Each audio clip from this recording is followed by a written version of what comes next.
out the signals for the Baltimore Colts. Unitas gives to Amici.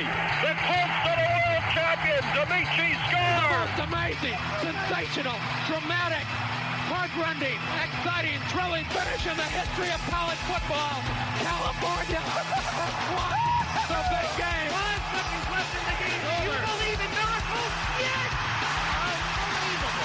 This is Phil Steele. This is Mike Burnham. This is Wes Durham. This is Mike Ashley. Hi, this is Chuck Foreman, number 44 of the Minnesota Vikings. Woo, mercy, this is handsome Jimmy Van, the Boogie Woogie Man. This is Coach Fry with Virginia Tech Football, and you are listening to Big Dog Sports Talk. Are you ready to rock? Are you ready to roll? Okay, let's do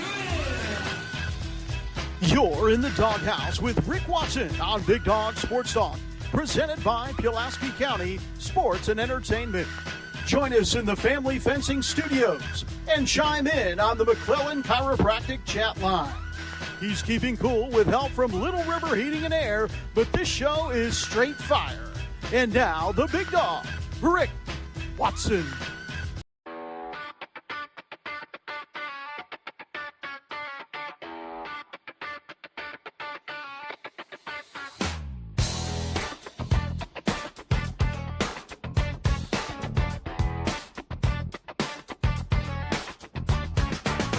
Rick Watson's got the mic, he's the big dog king. Cover sports so sharp, it's a new river thing. Virginia Tech fire, rapid pride too. Every stat, every play, he's bringing it to you. He's got that voice, deep as a valley, breaking it down, no dilly, no dally. Big dog sports talk, feel the bark, feel the bite. Rick's in the zone, every day, every night, from the Hokies to the Highlanders. He's got the spark, Big dog sports talk, lighten up the dark.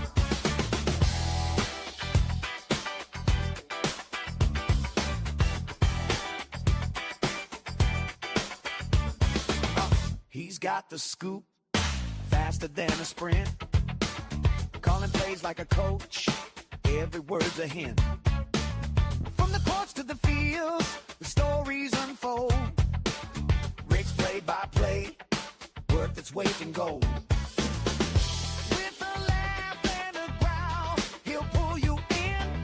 Big Dog's podcast, let the games begin. Big Dog Sports Talk, feel the bark, feel the bite.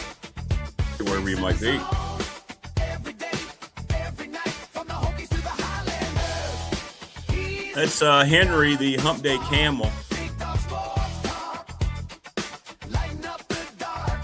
named after Lieutenant Colonel Henry Blake from MASH.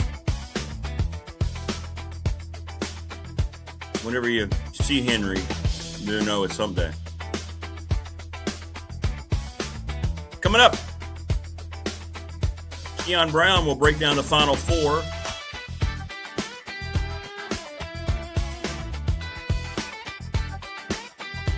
Damien Sordelett will stop by, the Tech football beat writer from the Roanoke Times. David Teel. And then Bill Roth, the voice of Tech football. Got a lot going on today. Hit us up in the McClellan Chiropractic chat room. Go see Mark, 155 Walters Drive. Also, our Professional Door Incorporated text line at 391-0788. Go see Travis Williams, residential commercial garage doors, family owner operated for 38 years. As we broadcast live from our Family Fencing Studios, get a free quote, 540-200-8294. Family Fencing, NRB.com. Thanks to the NRB Super Bowl. Thanks to Lawson's Mobile Home Supply.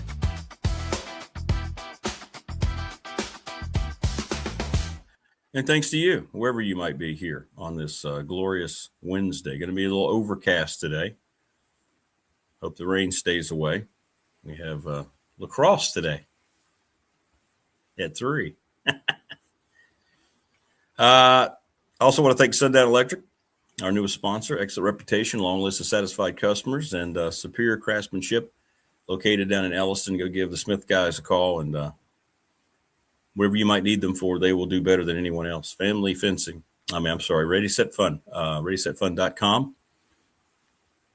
Bob Chris, CRST11 at Gmail. Again, it's a series of text messages to help you or your organization raise money that you need.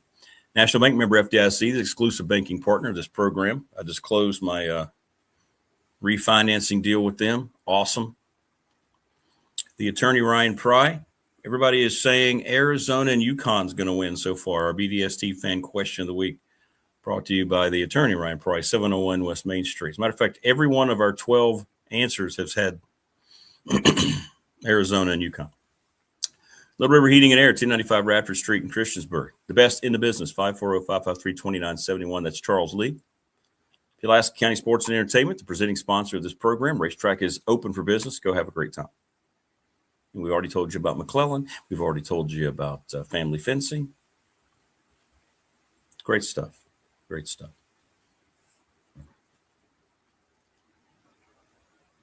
Is that right? 250 years old this year. That's right.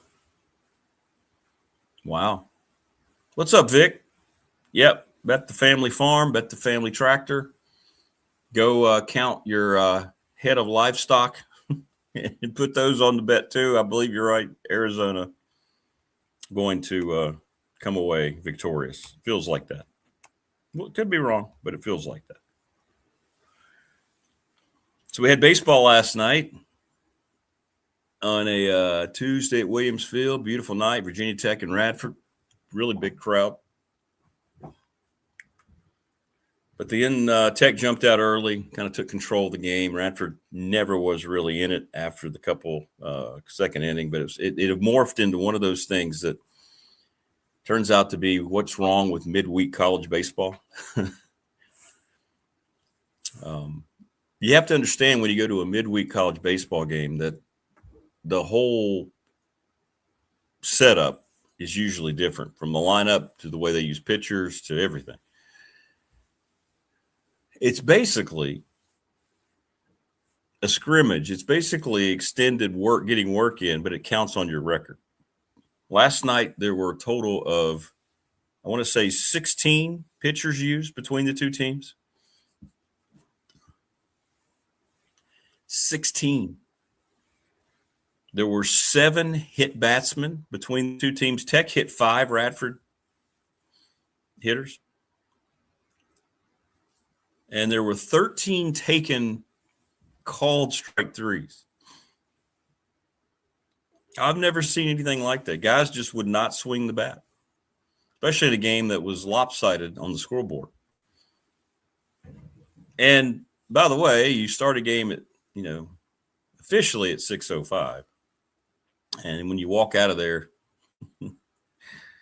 at 9:45, well, 3 hours and 40 minutes. It was a marathon. And then you had the bizarre situation. Usually in midweeks, non-conference midweeks, coaches will get together. And if it becomes to the point where somebody gets a 10-run lead after 7 innings, the game will end. You see that all over the country. So Tech did not get a 10-run lead until the 8th inning, and both dugouts emptied, thinking the game was over. Coaches are out there getting ready to shake hands, and then the umpire said, no, game's not over. Game is not over. Because apparently no one contacted the umpire, so they didn't know ahead of time, so they can't implement the slaughter rule. So then you had to play a 9th inning that really extended the game by half an hour, because by then you're using pitchers that nobody usually sees during weekends. No high leverage relievers are coming in.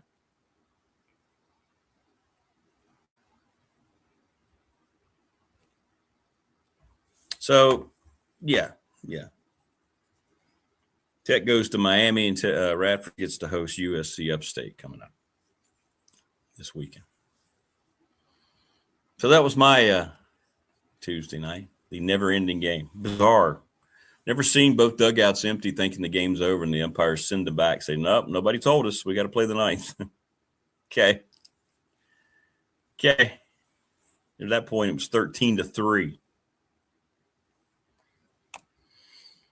But I got to see Morris. Morris was out there. It was great. Great to see him. If I were a Division I college basketball coach, would I wear a suit or would I dress casual? I'll dress casual. It's sports. I'm not wearing a suit when I broadcast, and I'm not wearing a suit if I'm coaching it. I just think I understand that used to be the trend, and I get it, I guess. But no, I wouldn't slop out. I would try to wear something that looked professional. But no, I want to be comfortable, man, if I'm coaching college basketball. I don't want to be wearing a damn suit. That's the only evolution of the new game that I like. I see broadcasters wearing a suit. I'm just like, what are you doing? You're on camera for brief, maybe 5 seconds, 10 seconds. Then you got to sit there the rest of the game in a suit. It's sports. It's supposed to be fun. It's supposed to be relaxed. It's supposed to have casual mindset. You don't need to be sitting there all dolled up. What are you doing it for? 13-5 was the final. Tech walked 4 Radford hitters in the ninth because they're using the bottom of their bullpen. Again, guys that don't pitch much, that haven't had success. And that's what it morphs into. It's not really – so if you go watch a weekend series, it's a much different type of baseball than what you see in a midweek. It's just the way it is. Very seldom do you have a normally paced midweek game because you're not using your leverage pitchers. You're not using any of your starters. You're not using any of your relievers that you count on during conference weekends. It's different when you have midweeks and conference play hasn't started. You have your rotation set up for the weekend. It's the Friday, Saturday, and Sunday guys, but you're still maybe developing some relievers. You're not quite sure about your lineup. So it'll feel more like real weekend baseball. But when you get to where Tech and Radford are in their season, heading into April, last night was what it was. 16 pitchers used between the two teams. 13 taken top 13 taking strike threes. Yeah, it's for everybody. It's a little different. It's a little different because they have obviously a little deeper rotations, deeper pitching staffs, deeper bench players. But yeah, it's the same thing because they want to protect their weekend guys. And that's what makes sense. But it's not ideal. And you're there for 3 hours and 45 minutes. He's back now. 3 hours and 45 minutes. Creed is doing the whole inside out dance here. Here we go. So, yeah, it is the same. But Tech goes to Miami and Radford hosts Upstate this weekend, starting tomorrow night.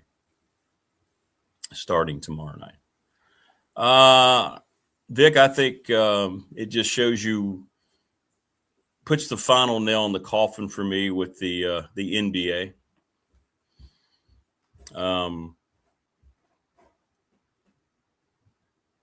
They have players starting on rosters that have been found guilty of domestic abuse. You name it. Coaches can go up and they can spout off about whatever they want just because of their politics. Nothing is said and done. Jaden Ivey spoke out about his Christianity and how he disagreed with a certain lifestyle. That's his right, whether you agree with him or not. That's not the point. But the fact that the Bulls cut him and nothing comes from the league about it kind of tells you what the NBA's mindset is. It's completely one-sided with who can say what they want and who can go out and have an opinion and who can't. And it's pretty transparent what this means, right? Would it have happened to a player who was from a different religion, who practiced a different religion? Is it because it was strictly Christianity?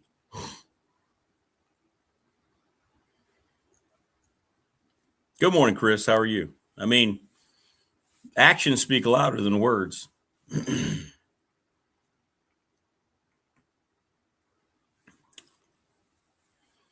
So it's not even about whether you agree with what he said or not. It's about what the league's what the Bulls did, the reaction to immediately fire him.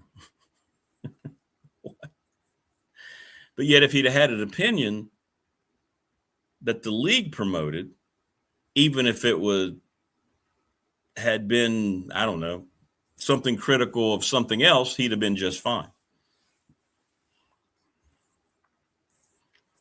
And it pretty much sums up everything about the NBA.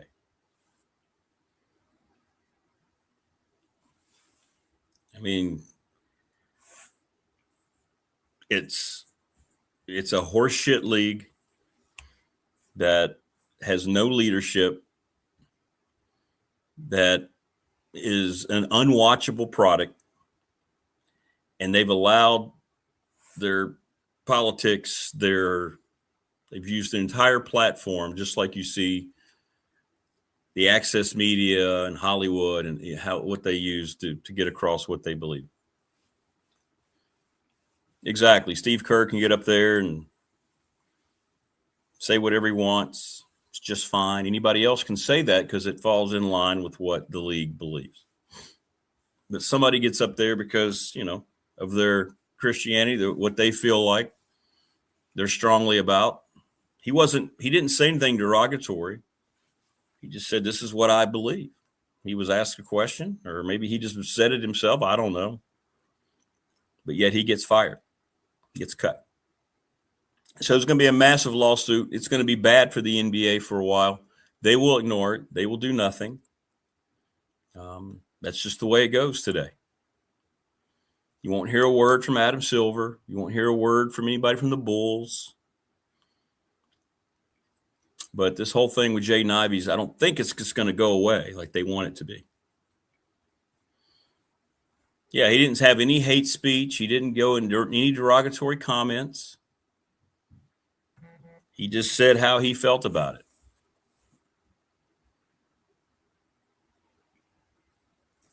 That's all he did. That's all he did.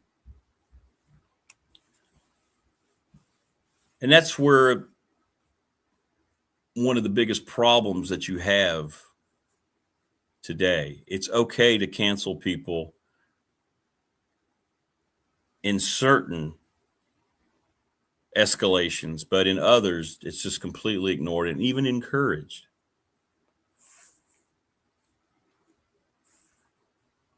What's up, James? Welcome. Please subscribe, like, and share. What's up, Mr. Is it Dunham? Mr. Dunham? Yeah, greed kills everybody, not only America. Greed is one of the 7 deadly sins. But what happened to Jaden Ivey? And you don't see anybody in the league because they know, right? This is walking the line. I haven't seen anybody stand up for him. Maybe a few guys have. I don't know. But if I'm in the league and this is where it becomes, hey, I don't want to say anything. I don't want to rock the boat. You don't have a lot of self-worth if you just walk around all the time. Oh, what are they going to think?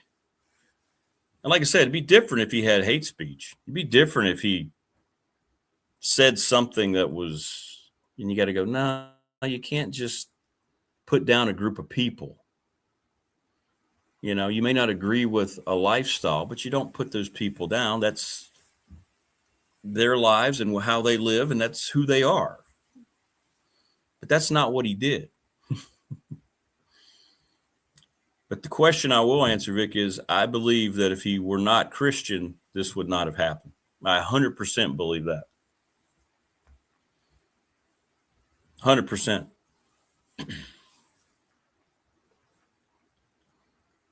But this is where we are now.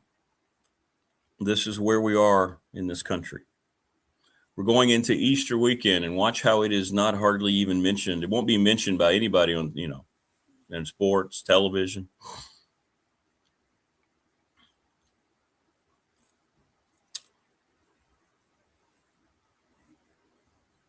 But this is where we are in 2026.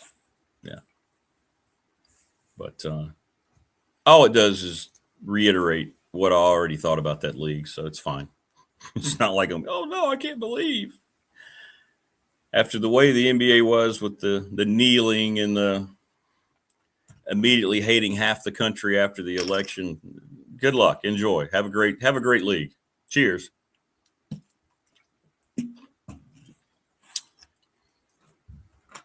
Did you know that the random Diamondbacks-Dodgers game that showed up on Paramount last week outrated the NBA national broadcast? That's right. A second or third game of the season in baseball outrated NBA primetime. I saw that graphic last night. That league's got massive problems. I don't know if it just feels like since somehow it got a media rights deal that it's in the clear, but wow. College basketball tournament exploding, by the way. It's not a basketball thing. It's strictly an NBA thing because these numbers here that I have are absolutely incredible. This is the most watched NCAA tournament since 1993. It's had nearly 11 million viewers. The UConn-Duke game peaked with 19 million. Now, again, Duke is the TV cash cow, so the Final Four not going to have this kind of ratings in all likelihood. But people are flocking to the college basketball tournament. Right? So it's not a basketball problem for the NBA. It's what they are. What they have is not basketball. What they have is a legacy of politics and bias that people are not stupid. They catch on. And then they watch a brand of basketball where nobody is playing defense. Nobody's giving much effort. Guys are complaining if they don't get their 15, 17 games off.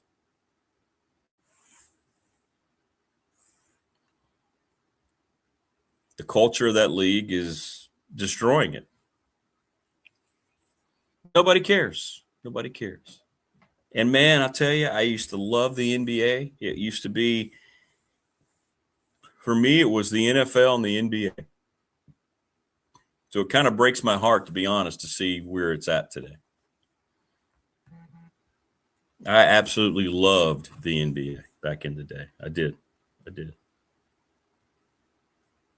Absolutely loved it. Watched Moses Malone. You remember Bob Lanier, big Bob Lanier for the Bucks? I used to love watching him play. Kareem, from Milwaukee to the Lakers, even before, this was before Magic and Bird. I was little, but I remember those games. Dr. J. I mean, it was just the league was so good. And then you got into the 80s and it exploded even better. Into the 90s, early 2000s. I mean, the league was doing fine. But the fish always rots from the head. When an organization or something starts to fail and things don't go well, you always look at the top. And the NBA is completely run by a schmuck, much like Major League Baseball. The commissioners are terrible. They don't care about their game. They just care about the optics. What's up, Morris? From the Coach Elmo fishing spot on New River, where I grew up, to Rick Watson's beloved RU Sports Mecca, where he sips a Pepsi Cup. BDST is live and online. Great to meet you last night, man. And see, he came out to Williams Field. The first thing he said was, wow, this is beautiful. It was. It was a beautiful night.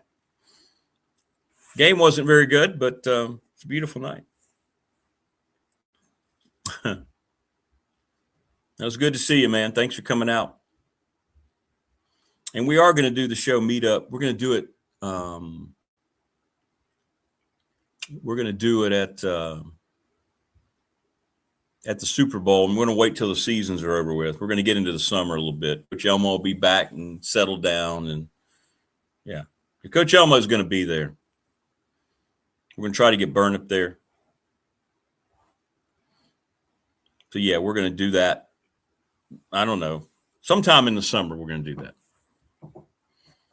We'll let you know when, but we will do it at the Super Bowl. But we got to get this guy there. You got to come to the meetup in the summer. I mean, you got to make a trip. Man. Absolutely. I'm on a trip right now, dude. Yeah, where are you, by the way? Where'd you go? I'm in the Outer Banks with my wife.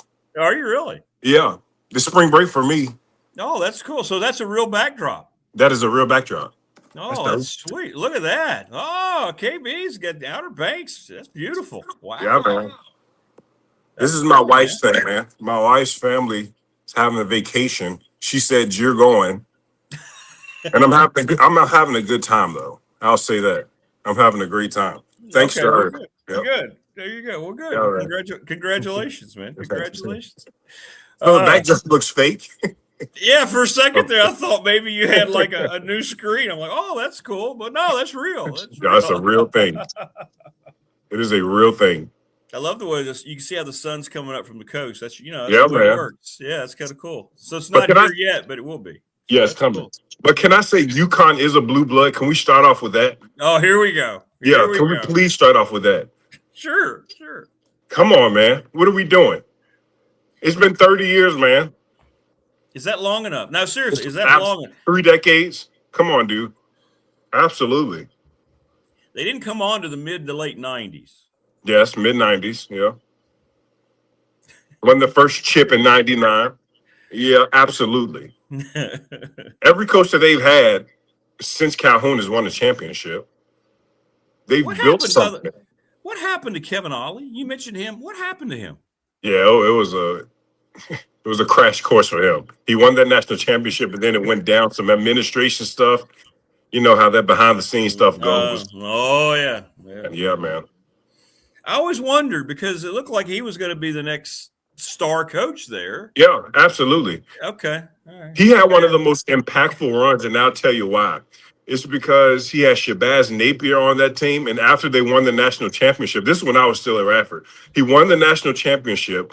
CBS puts the microphone right in his face, and he goes, man, I love coming and making it this far because back at school, we don't eat.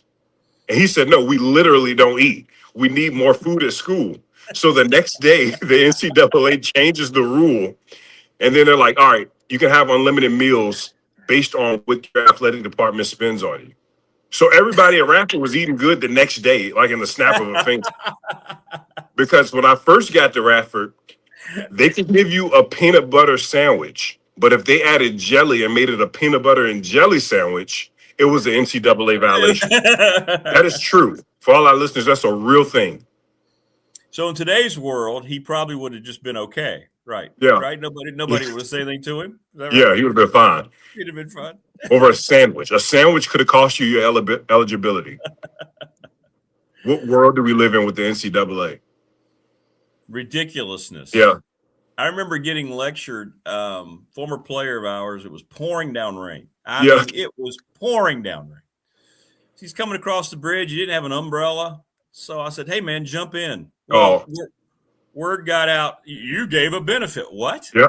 No, I gave a kid who I know well and really like, one of our student athletes, a chance to get inside the building before he got drenched to the point he couldn't, I was like, really? That's a violation? Okay, well, then I'm going to continue to – and I told the people, I said, well, I'm going to continue to commit that violation because it's called humanity.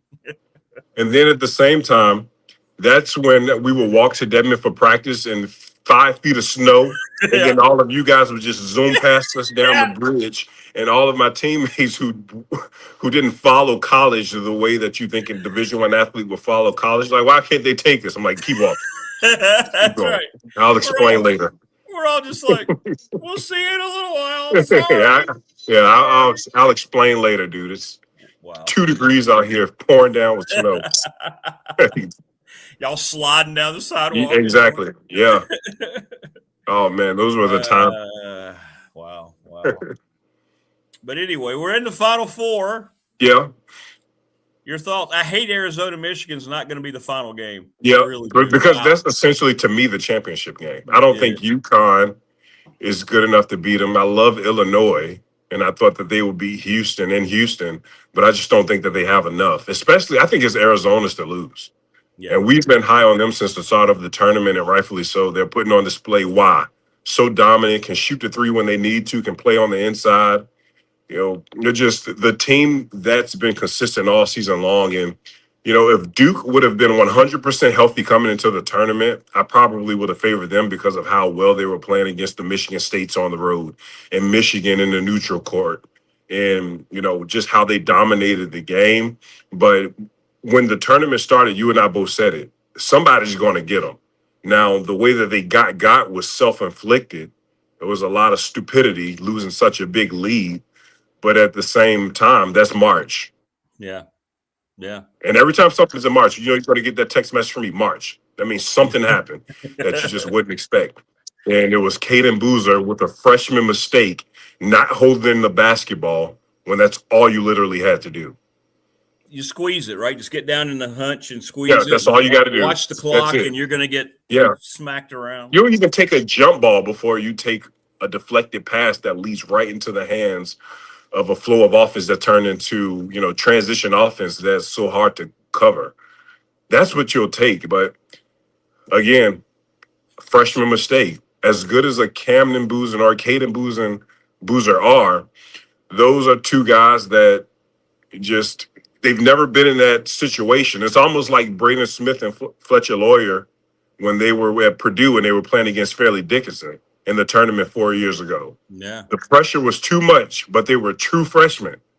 And they were playing well all season long.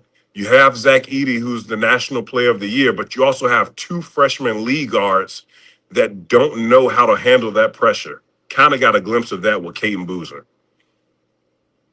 And you and I was talking, and I see it's weird. I did see somebody talk about it afterwards.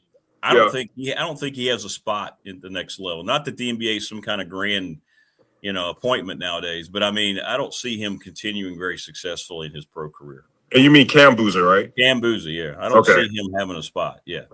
He's going to be a lottery pick. He's for sure going to be a top 5 pick. But what I think his path to success is in the NBA, even though he's not that guy that's going to consistently stretch the defense, and he can develop that, is a guy like Paul Millsap. You remember him from the Utah Jazz? I do. He just played hard. If you can do that, you'll be fine. Because everybody needs a guy like that. If he can be a Paul Millsap, I think he has a successful career. Because Paul Millsap was an all-star. He's a forgotten guy, especially since he played in Utah and Atlanta, but he was really good when he was at his peak. And that was because he outworked everybody.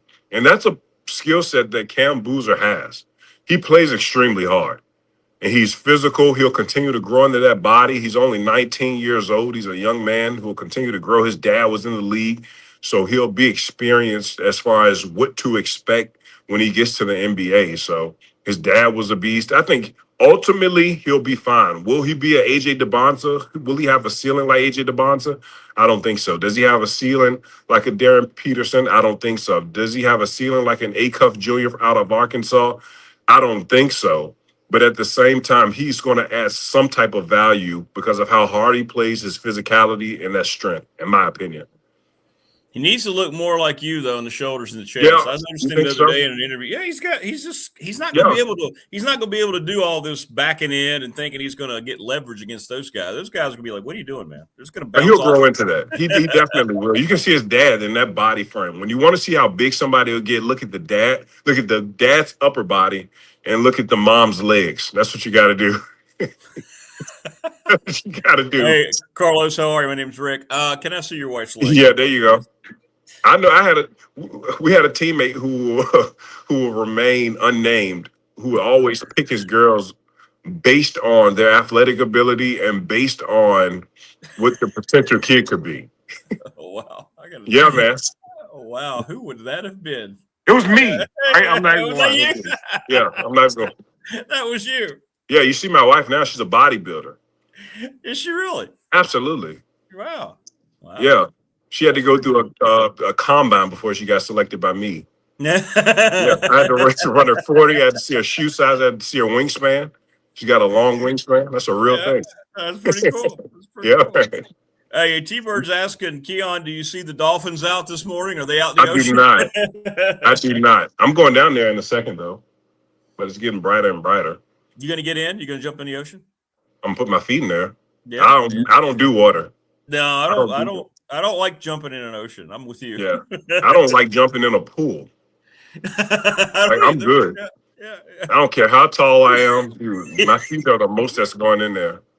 Feet are fine. Feet and ankles is okay, but I don't want to be like, I'm with you. Yeah, I'm good. I'm good. What about Illinois? You mentioned you like them.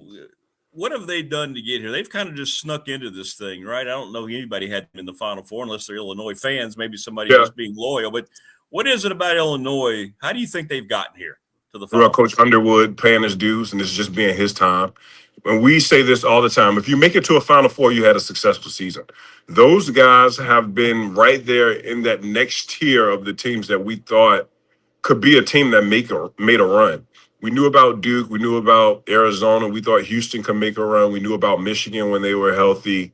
But Illinois was that team that had such a consistent offense where it was like, man, the wrong matchup in Illinois is going to ruin it. That's why when I saw them over there with Houston, I said it's over for Houston. I just knew it because what we know about Houston and Coach Sampson is that their defense does travel, but their offense doesn't travel. And I think that's the next step for Houston. Being able to recruit consistency on the offensive end.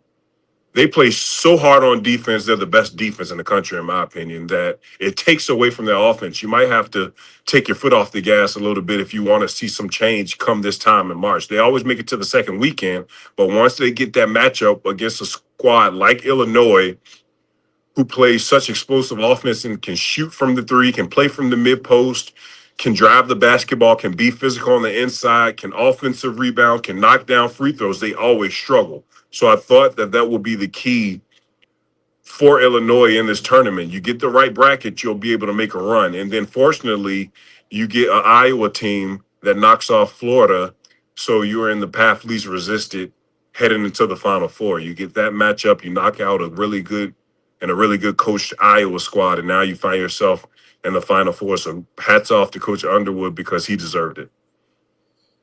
Tommy Lloyd. Yep. Feels like the Carolina connection rumors won't go away. He's not doing a whole lot to fan them. Do you think that's a done deal? I've heard some people think that it's a done deal behind the scenes. Well, when you answer the question that's politically correct as he did yesterday, you start to think that, that might be it for him. And then for me, it's either Tommy Lloyd or Nate Oates. I think that's where you go. You got folks talking about Kenny Smith. Kenny Smith? Oh, for the love of God. I heard you talking about that with Marva yesterday. Kenny Smith? That is ridiculous. No. Are you kidding me? That would be the worst move. I'd rather get Jerry Stackhouse. At least Jerry Stackhouse has some experience at Vanderbilt. But now you heard Jerry Stackhouse name. Just because he was an alumni, you got to interview him. But that would be the wrong move as well. Go Tommy Lloyd.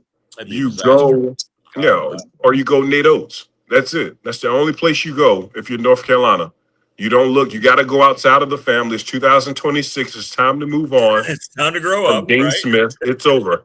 And then with this new coach that you got coming in, you need to relocate your gym or build a new gym because the Dean Smith Center ain't it anymore. It's old. It's run down. It's still a cathedral of college basketball. It's one of the top, arenas because the first thing that you do when you go into that building is you look up and you see all of the history. But it's not a building like a Cameron Indoor where the older it gets, the better it gets. You tried to go modern at a time, and like most modern things, they come to an end, and now it's time for a new arena for Carolina. So if you bring in Nate Oates, if you bring in Tommy Lloyd, also build a new facility because you need it. And nobody's going to outbid them, right? I mean, I know if they win the Natty, Arizona's going to say, hey, we can give you this and that. It's going to be interesting to see what happens there. But it seems like it's way too quiet around the Carolina hire, and you still have a guy in the Final Four, and it won't go away. And you're right. The way he answered that yesterday felt like we've heard that before, doesn't it? But if you win a national championship, do you leave? I don't know. How hard is that to leave? How hard is that to do? I can see somebody leaving after a Final Four run. Although that's a successful season, that's not a national championship, but you want to try to run it back, right? Yeah. So I don't know. It just comes down to the personal decision you have to make. It's going to be interesting. Carolina's a mess right now. It's a mess over there. It is a mess. It is a mess. The whole Belichick thing puts a shadow over the whole department, I think. It just feels like it's got this identity that it never thought it was going to get by bringing in Bill Belichick. Wow. Yeah, and then in the brand of Carolina, it's always been basketball. Always. So it's like you got to make the right hire. You said it yesterday. It's the best job in college basketball. I mean, it is. You certainly can argue that. It's either that or Kentucky. Those are the two. With the fans and Absolutely. Yeah, those are the two. And that brand of Carolina basketball, and they just haven't been very good for long since Roy Williams. And then I'll give it to Hubert Davis. He made that Final Four run, but that was those are Roy Williams' guys. Correct. You know that. RJ Davis and Armando Bacot. He inherited a great squad. Exactly. And all you had to do was hope that those guys stay healthy. They were healthy for the most part. And then you have that big lead against Kansas in the national championship game. I'll never let Hubert Davis live this down. In the second half, you got David McCormick, who is in foul trouble with 3 fouls in the first, and you don't attack him. He crushes you. Armando Bacot snaps that calf muscle or whatever it is, and that was a good night, Irene. So, and then after that, Hubert Davis pretty much does nothing in Carolina. Yeah. Well, it's going to be fascinating to see which direction they go. They have to get it right. They have to. I don't think Kentucky's gotten it right with Pope. I don't think that was a bad hire. Duke seemingly has the right guy in Shire, but he doesn't do well in big games in the tournament. He's now got a little bit of a legacy going, right? He does, but at the same time, most of the great coaches don't win very fast. It takes these guys 15 years to win a national championship. There's not been a guy like a Coach Shire who has, come in and just hit the ground running the way that he has. 3 ACC tournaments. He's like 126-20 or whatever it is. And they've got the right guy there. I truly believe that. But I think the key for Duke moving forward is if you're going to consistently get those number one guys, the Cameron Boozers, the Caden Boozers, the Jason Tatums, we got Cooper Flagg, who was there a season ago. Those guys who will continue to take you on Final Four runs or pursuits. Will they have that in the future? I don't know. So you got to get it right because with no rules with this transfer portal thing, you just don't know what you have every single year. They're fortunate to get the best freshman that they can possibly be that's going to take them on second weekend runs in the tournament. I don't think they have a class as good as the last two that they've had coming in this year. So we'll see. Jeff Goodman wrote last night, or maybe it was this morning, over 800 players are already reported to be in the portal, and it's not even open yet. It doesn't even open until next week. Over 800 college basketball players already. Yeah, man. Are you surprised? No. Not at all. Not at all. But I feel that way. My first thought is always I am surprised, right? Yeah. Did you sneeze? Yeah. I thought you did.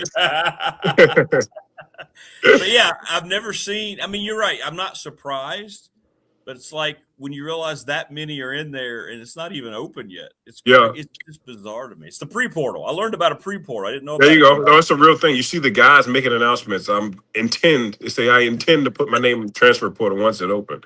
I see guys leaving Longwood left and right. I see guys leaving Winthrop, Charleston Southern left and right. It's just the new age of college basketball. Something has to get done, man. This can't go on forever. I mean, if it's a student athlete thing, you got to be in a situation where, man, what's the best for these guys to graduate? Last year, this is a real thing. There were only 20 players in Division I who was at a school for 4 years. That is unacceptable. That is crazy. So when you see these student athletes and they're in a situation where you say this is their fourth school in 4 years, they're not graduating. No. And that's a problem. That is a real problem because all these guys, 98% of these guys aren't playing overseas. They aren't going to the NBA. They're going to be regular citizens working 9 to 5s, trying to make a living, trying to make a good life. And the least that you can do is graduate. Right. So if you keep transferring, those credits don't go with you. So then if you need 22 credits, I don't know, to graduate, by the time you're at your fourth school, you only be at 13. Your eligibility is going to run out. Your scholarship is going to run out. And then at the same time, you're not going to have what you need to walk across that stage.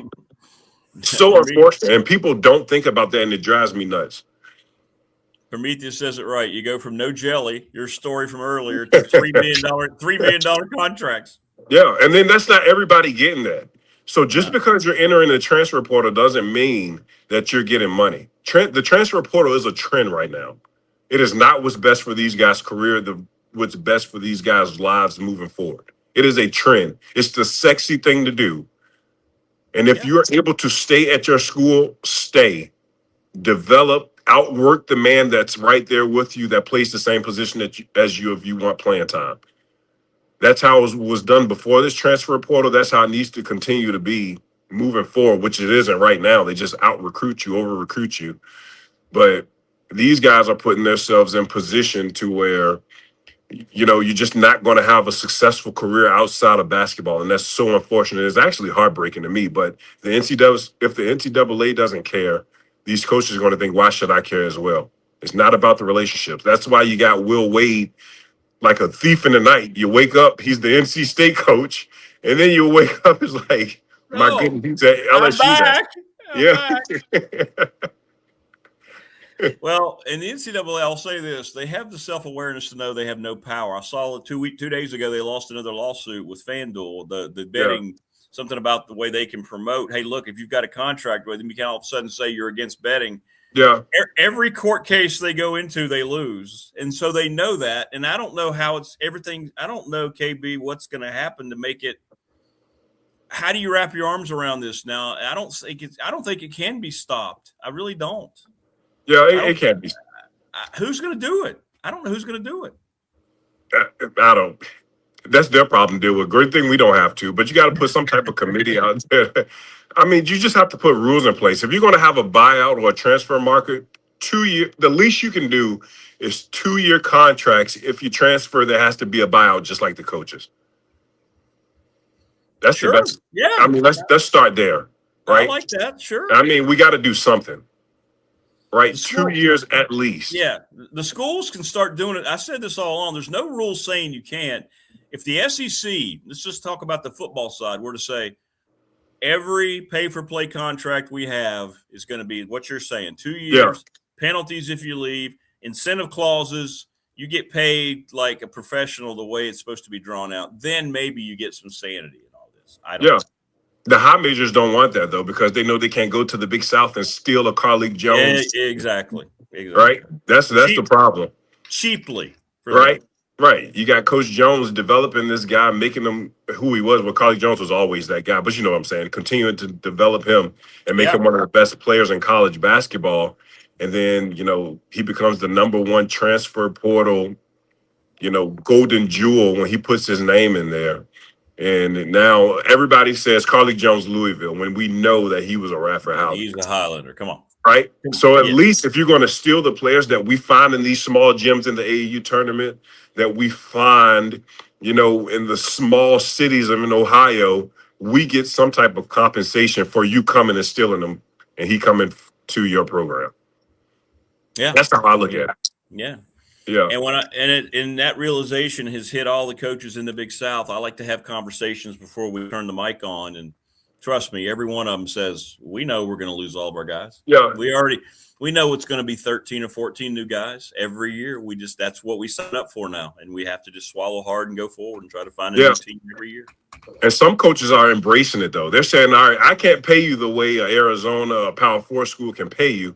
But what I can do is put you in position to get paid. Come play for me for a year. And then we have all of this talent on our roster. Then enter the transfer portal and get your money. So it's pretty much based off of how you play here. That's how much money you get. It's not coming from us. It's not coming from this particular school, but it's all on you. You're basically gambling on yourself. And if you win, you enter the transfer portal, you'll get paid. If not, you'll probably be here or in the MEAC somewhere next season. That's right. And that's what you sound just like the coaches. That's what they're telling me. That's their selling point. Yeah. Come to us. We'll get you in position for your next payday. You come here. Yeah. We're going to play you the way you need to play to expose who you are, all your great qualities. And they go, okay, so you're like my next step up. Yeah, come here. Yeah, absolutely. Yeah, that's how I do it. Until something changes, that's what you have to do. Because if you're at a high major program and you enter the transfer portal, you're just looking to get some playing time and some film, right? And that's how Radford's able to get a guy like Brian Antoine, who in all my years, and it's been a decade since I've last put on a Radford jersey. If you would have told me that a guy from the McDonald's All-American game was playing at Radford, I would have looked at you so crazy and said, that's impossible.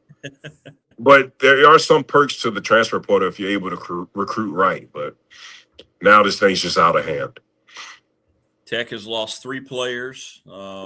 Including Neo Abdalis. Yes. He put his name in the portal. Which didn't surprise, I don't think, a lot of people. It didn't surprise me at all either. And he's a guy that probably needs a new home.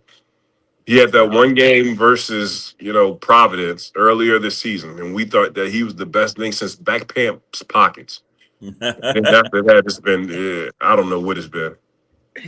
You can find another guard like a Neo Abdalis in the portal. You can do that. Yes, you can. Yes, you can.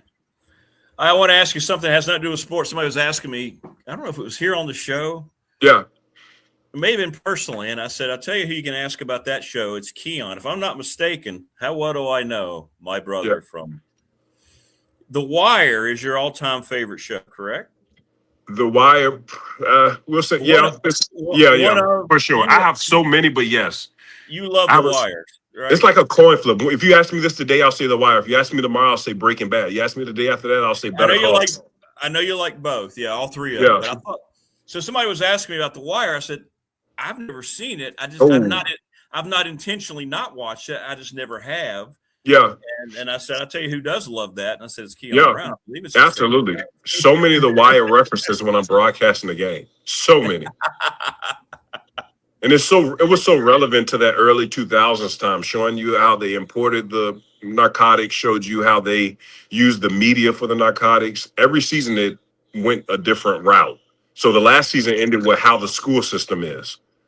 It just tied in so beautifully. It was great. And it was in the inner city of Baltimore, and it was a real thing. They will film on the streets of Baltimore, and then the Kingpins was like, all right, filming's over. We got to make our money, so we need our streets back. That is a real thing. So all of those people that were in the show were really about that. They were really about that life. So that's what I can appreciate, the authenticity about it. Well, that's why it was so good, right? And you know who started on there? It was Michael B. Jordan. He started out on that show. He was like 13 years old, maybe. On The Wire? Yeah. Really? Yeah. He was one of the corner boys. How is Better Call Saul? I've never seen that either. So Better Call Saul was a spinoff of Breaking Bad. Breaking Bad. So what happened with Breaking Bad was I caught COVID when it first hit or whatever. So I was stuck in the house for a week. And then at the same... the seagulls are coming after you. Hey, they love the show. Yeah. Tell them. And then at the same time, when I caught COVID, I needed something to watch. Me and my wife had it at the same time. So we said, let's just start Breaking Bad. And we got hooked.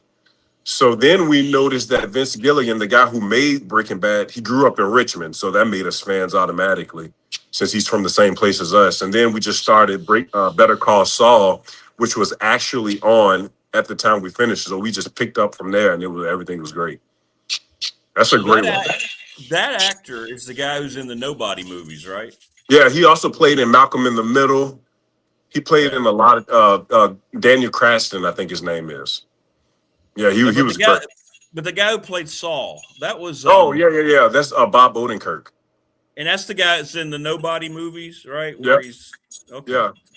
I like the Nobody movie. So did you see Breaking Bad? I've seen some episodes of Breaking Bad, yeah. I need to watch the whole keep thing. going. And that's also Giancarlo. I forget his last name. Giancarlo's in that. The one that played on Star Wars. He played on Do the Right Thing. He played the guy Gus. Yeah, I need to check. I need to take Yeah, some time. man. Yeah. Kion, have you seen Landman? Now we're getting people asking your TV preferences. Yeah, man. I haven't seen Landman either. I hear it's really I good. haven't seen Landman. I haven't seen Landman. People like Landman too. Yeah. Everybody's talking about the sunrise behind you. Oh yeah, no, we saw that thing develop, right? Like when I first got out here. Yeah. Yeah. Good stuff.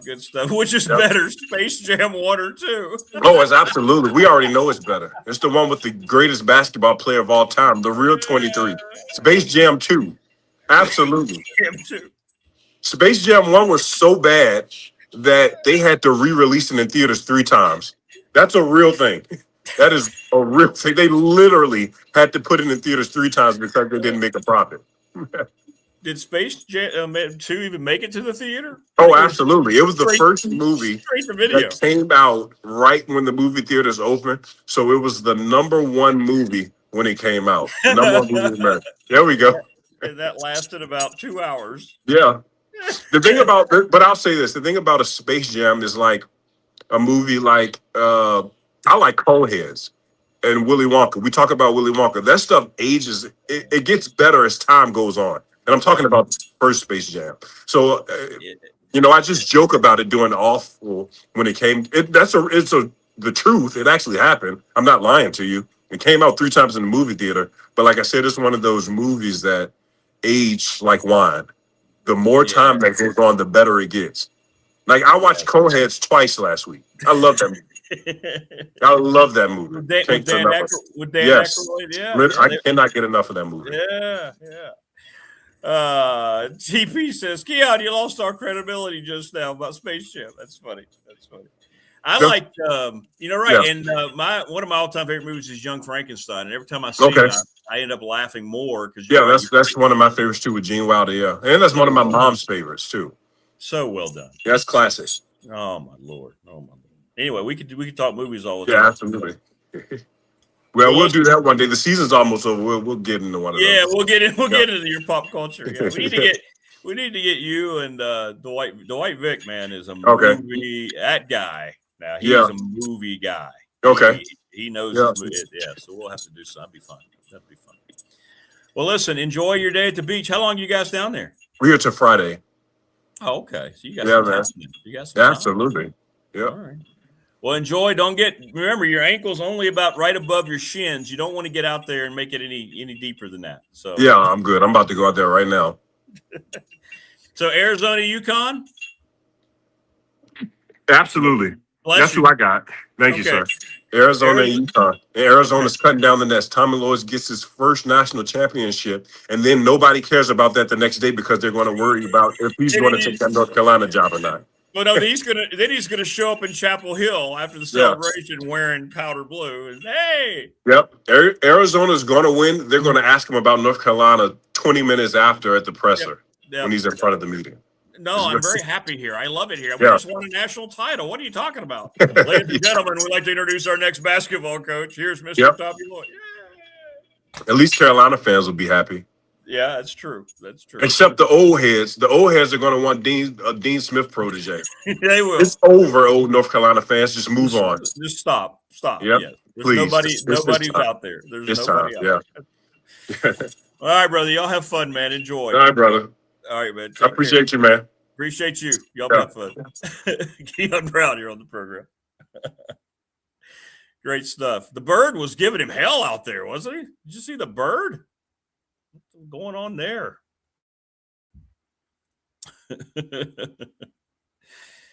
Somebody typed in chat that the bird's trying to set him straight on Michael Jordan and LeBron James. That's funny.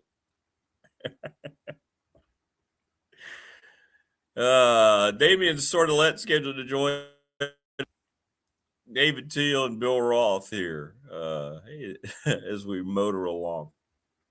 Thanks to Family Fencing, sponsor of our studio.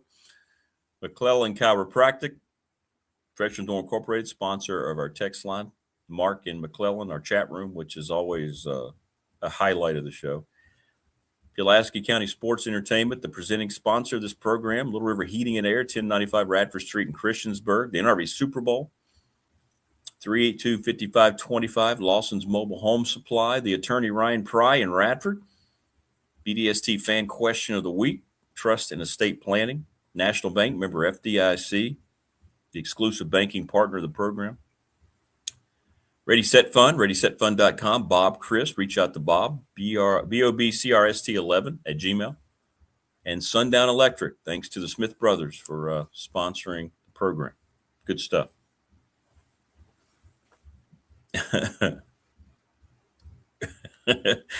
Lies, Kion, nothing but lies. Yeah. Joining us now on the program where it's never lies. Damien Sordelett from the Roanoke Times. What's up, DS? Morning. Well, how are you? Everything good with you? Oh, yeah. Weather's great. So I'm loving it. It's going to be a little overcast today, though, which is kind of – but, hey, it's warm at least now. I think we're done with the really cold. I've said that before, but I think we might be there now. I hope so. I'll take it. And, of course, we say this, and then, come around April 18th, it'll be flurries. And all that stuff. Yeah. There'll be snow. Well, you're hanging out yesterday at interviews, right, after practice? How'd that go? Oh, it went great. We got Ethan Grunkemeyer, Bryce Baker, and, of course, most of us didn't have time to go talk to Isaiah Brown Murray, which was a shame. But because we finished up with Brett Pry, and then everyone went to talk to Grunk, and I was like, I'll go talk to Bryce Baker.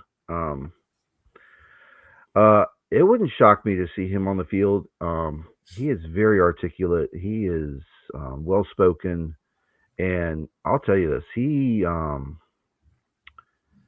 seems like he's getting a grasp of the entire offense, not just a certain section of it. Because you mentioned this is a progression-based offense where, based on what you see, you're going to go after, certain weaknesses in the defense. And,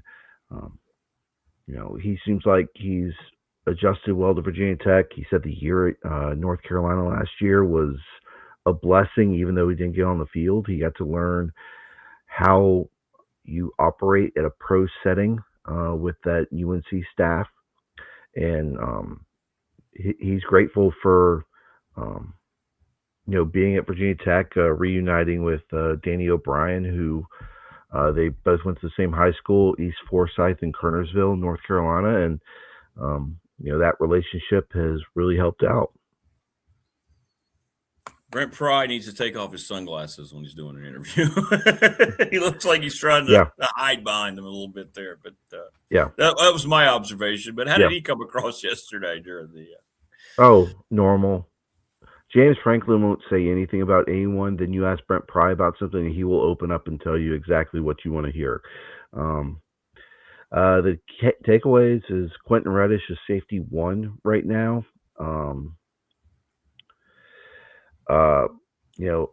Brown Murray is working primarily at nickel. You got Jaquez White, Josh Clark, Cam Chadwick working at corner. I think right now they have Curtis Jones slided out at that Sam linebacker spot where he can come off the edge. And they got Caleb Spencer. He can work, inside linebacker, Sam. In this package, it's not what they ran at Penn State. It's not like 100% Brent Pry's defense. He said about 60-70% is going to be that, but then they're going to add in, things that worked with whether it was Manny Diaz or Tom Allen at Penn State, whether it's certain elements that Chris Marv brought into the defense when he called it in 23 and 24. So, excuse me. Looks like, Pry's picking up right where he left off. Health been okay so far? I know Grunk he wasn't feeling good, didn't play on Saturday, but how's the health of the team overall so far? Oh, looking good. I think they're in good shape. They're not really pushing anyone. Marcellus Hawkins is back in Indies instead of just being completely limited. So that's a good thing. Yeah, that's just so important. We've talked about it. This is Everybody get as much work in as you can, but don't get anybody hurt. That's the main thing. That's the main thing. What do we have here? Troy Hune. Troy Franklin Hune, said Hune threw 4 touchdowns in the scrimmage on Saturday. But quarterbacks aren't live, so. No, but they will be live in the next scrimmage. Will they? Yeah. Everyone but Grunk. He wants to. Franklin said this yesterday. He wants to see what they do, how they react to live bullets coming at them. And we got to see a scrimmage in the spring 2 years ago. And the quarterbacks were live. And Pop Watson got rocked because someone didn't pick up the blind side. Oh, boy. Legit hit. So that's something you kind of want to avoid, but it's good. You kind of need a sense where everything's coming from.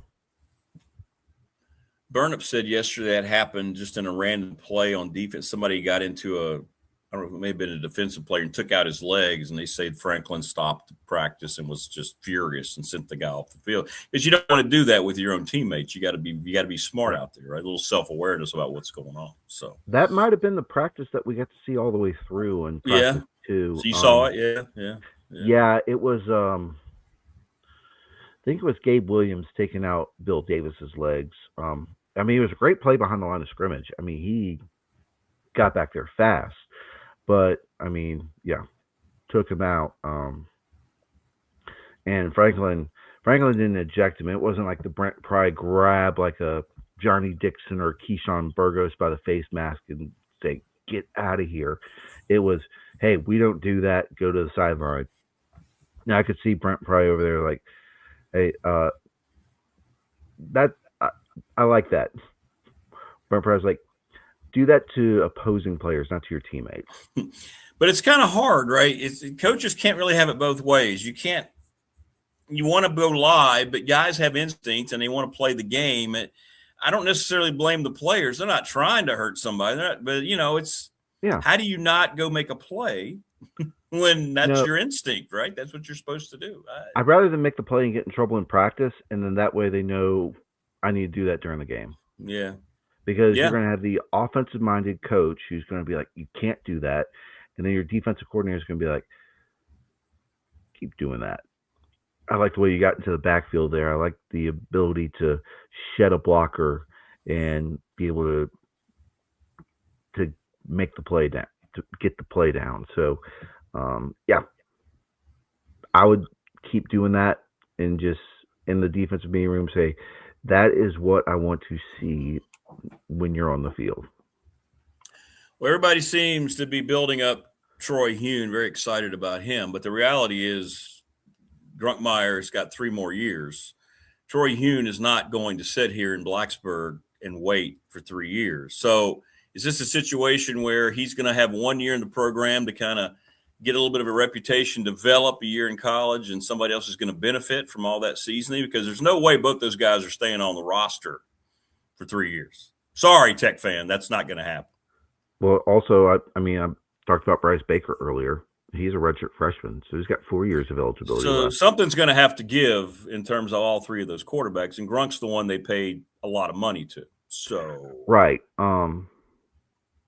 It seems like the relationships that they have with Franklin, Howell, O'Brien might be what keeps them around and goes back to the old days where you wait your turn, you develop, and then you might only get 1 year.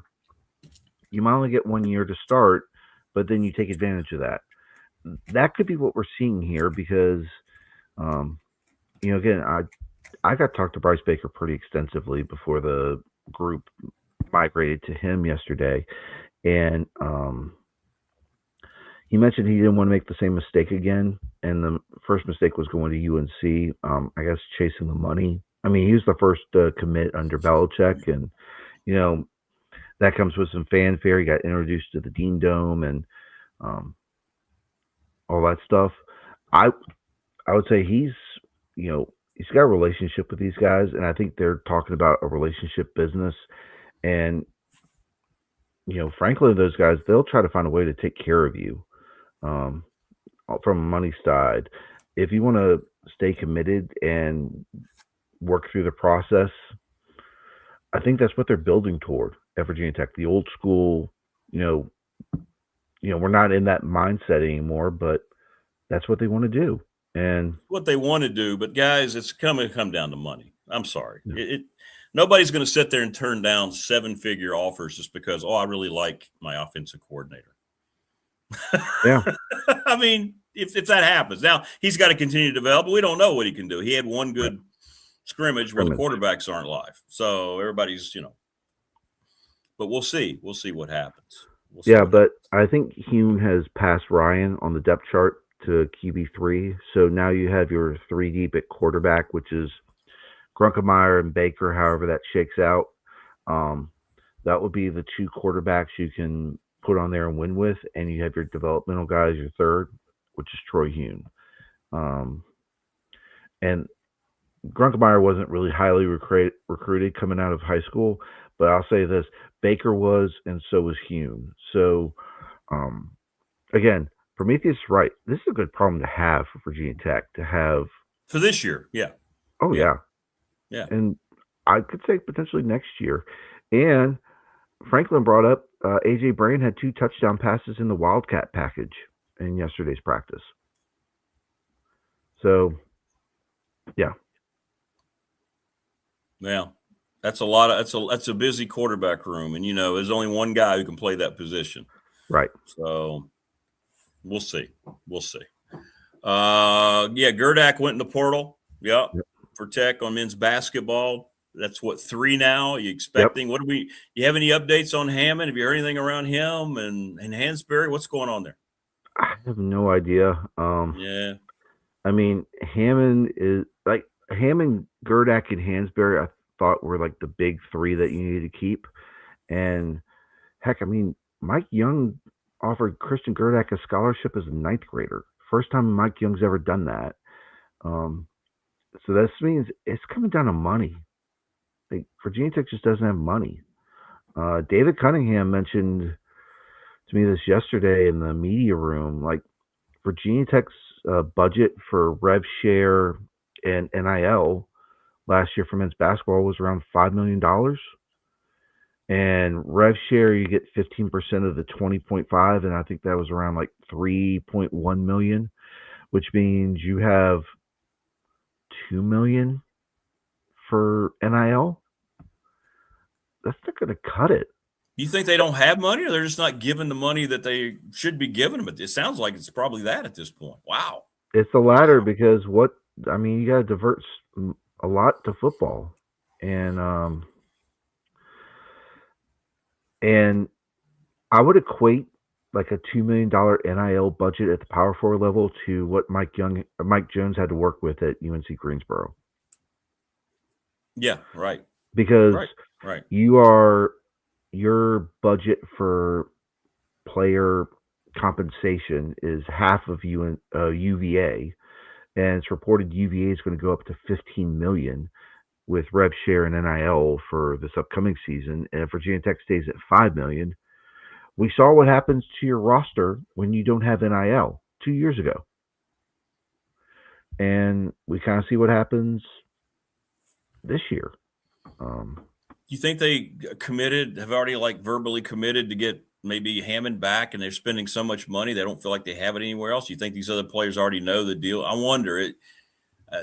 I don't know that when we hear about those 2 guys, that's going to tell me a lot. What you're saying about the budget in the future, right?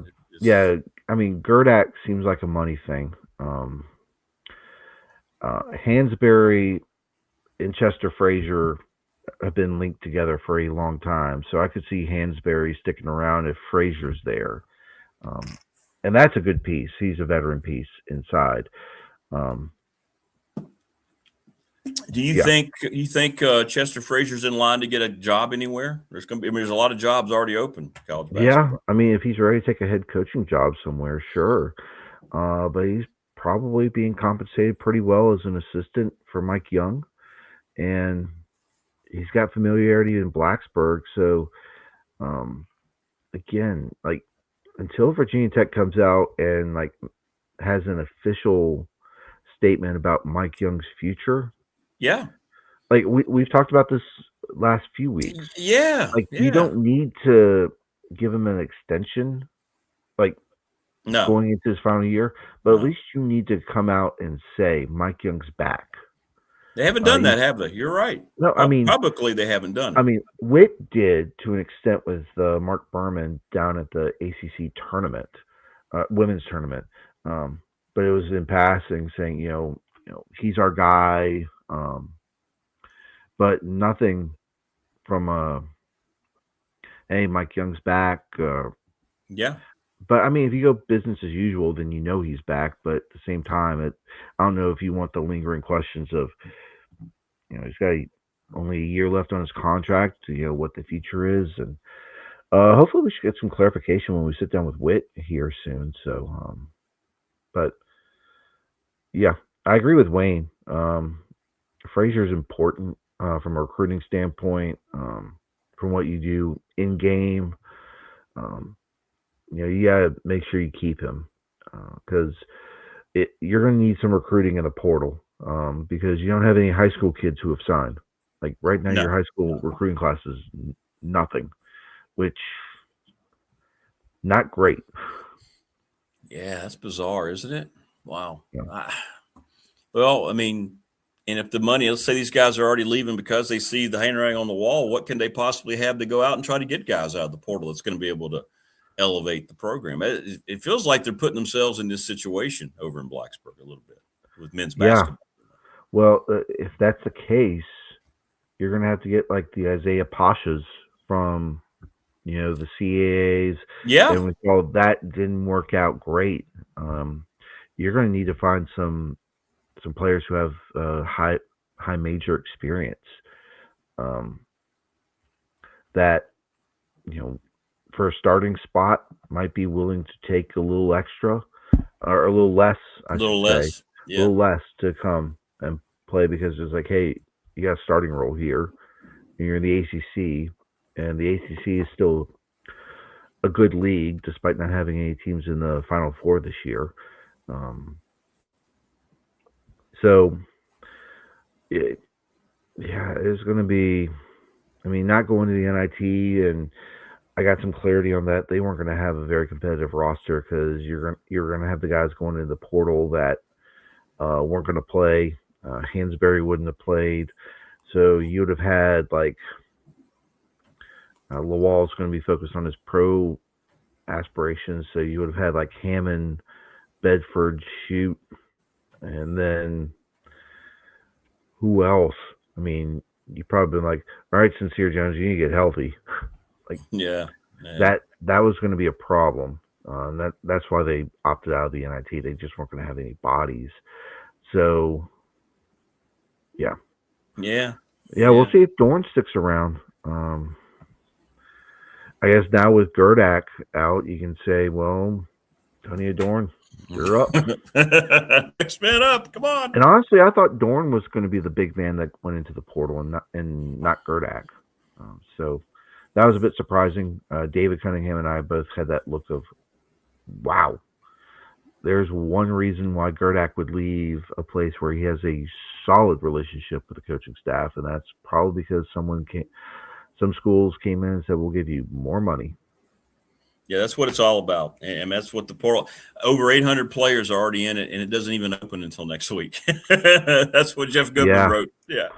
It opens on the 7th, and it's open for 15 days. So I think the whole point is you announce you're entering now, so that way, I don't know if you can go ahead and tamper, but at least people can start doing some evaluations and say, all right, well, we can give you this. No question. I mean, it's going on in our league, and our coaches are telling me their guys are getting contacted during the season weekly. It's not, you might play a game on a Wednesday, Thursday morning. They're answering calls and texts from representatives of the school. It's this whole tampering thing's a joke, just like everything else they try to. Oh, yeah. You know, it's not realism to think that you can get there and, you shouldn't be tampering, guys. Come on. Talk to the coaches in the Big South. They'll tell you cover Liberty. That's just the way it is. That's just. Although Tampa, I mean, heck, Liberty's leading scorer from this past season, Brett Decker, is in the transfer portal, and Randolph Childress is on the call for their NIT game. He's like, I wonder what his options are going to be in the portal. Who's going to reach out to him? And I'm like, you just said that during a game.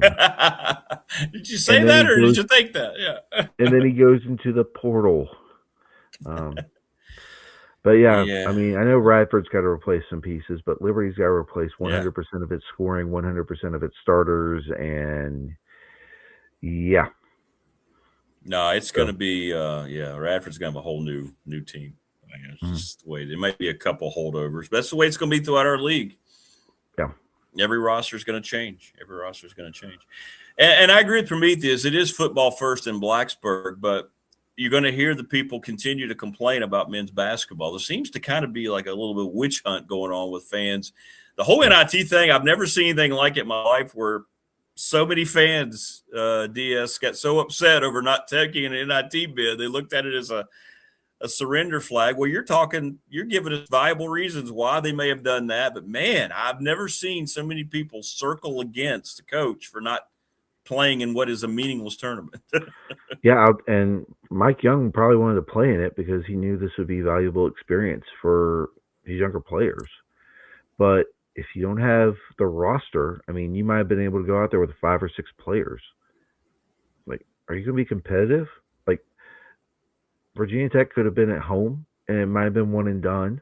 And the last thing you want to do is hear the Boo Birds as you're leaving Castle for the last time. Something changed there. We have a gentleman who's attached to Virginia Tech's athletic department whose son plays baseball at Radford. And he said they were told that, get ready, we're going to get the table crew back for the first NIT game. The next day, Tech said they're not playing. So something seemed to have shifted pretty quickly there. So I don't know. Yeah, it's something along the lines of what is a player vote or something along those lines. But if Hansberry's like, because the NIT starts sooner than the NCAA tournament, so say if you're playing on a Tuesday or Wednesday instead of the Thursday and you don't have the time to get ready, he's not in there. And then with the NIT, and this is where I think, if the NCAA is running it, it needs to find a way to get better TV deals so there's more incentive to play if there's a bigger payout.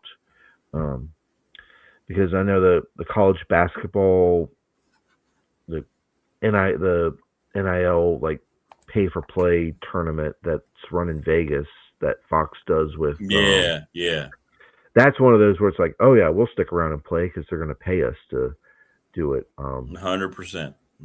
Yeah. And that's the only reason. Yep, that's exactly it. That's exactly it. And Prometheus, to answer your question, yeah, I could see players coming back if they don't get what it's up to the coach. Yeah, they can. Yeah, that's up to the coach if they want to bring them back in. Correct. 100%. Right. And I would say in Virginia Tech situation, if you have guys who are familiar with what you're running and they want to come back, like a Christian Gerdak, you're like, yeah, come on back. Depending on the situation. That's exactly right. Depending on the situation and the conversations that happened. Yeah. Because in our league, at our level, coaches aren't going to sit there and be bitter toward anybody if they want to go and try. And, oh, coach, I didn't work. Can I? Sure. We'll be able to make this work. Yeah, exactly. Yeah. Well, we'll see. It does seem like maybe the attention, and rightfully so, like Prometheus is exactly right. I mean, it all has to be focused on getting football back to some level of credibility because it hasn't been for too long. And they can't do that in Blacksburg. That football program is what rules everything. And I get it, but there's going to be casualties along the way. And it feels like men's basketball is just the living embodiment of that right now. So. And the problem with that is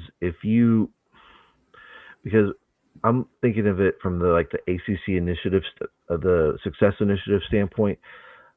Football didn't go to a bowl game. Basketball isn't in the NCAA tournament to get the units or whatnot. So Virginia Tech, from a success initiative standpoint, will only get something from women's basketball going to its NCAA tournament. They're not making much from the Success Initiative. And with football struggles, outside of the South Carolina game and probably outside of the Miami game, like Tech's viewership numbers weren't great. I mean, No. I'm sure basketball, the numbers weren't great either. No. Maybe outside of hosting Duke and Castle. Yeah, maybe a UVA game, maybe a UVA, maybe. So we see like Tech's, what Tech's going to reap this year from the restructured TV deal, which is based on your viewership numbers and Success Initiative. Tech's not going to be bringing in a lot of money compared to Miami, compared to probably Virginia. Yeah, sure. Like, you're going to have, like, now it's going to, like, losing is costing Virginia Tech money right now. And so, again, they're banking on James Franklin getting the football program turnaround, which will then bring in, hopefully start raising how much they get from the ACC. And then, therefore, you can start adding to it. I'm with Wayne. You need to upgrade Castle Coliseum, if not build a new facility so that way you can get some premium seating in there, which will bring in more money.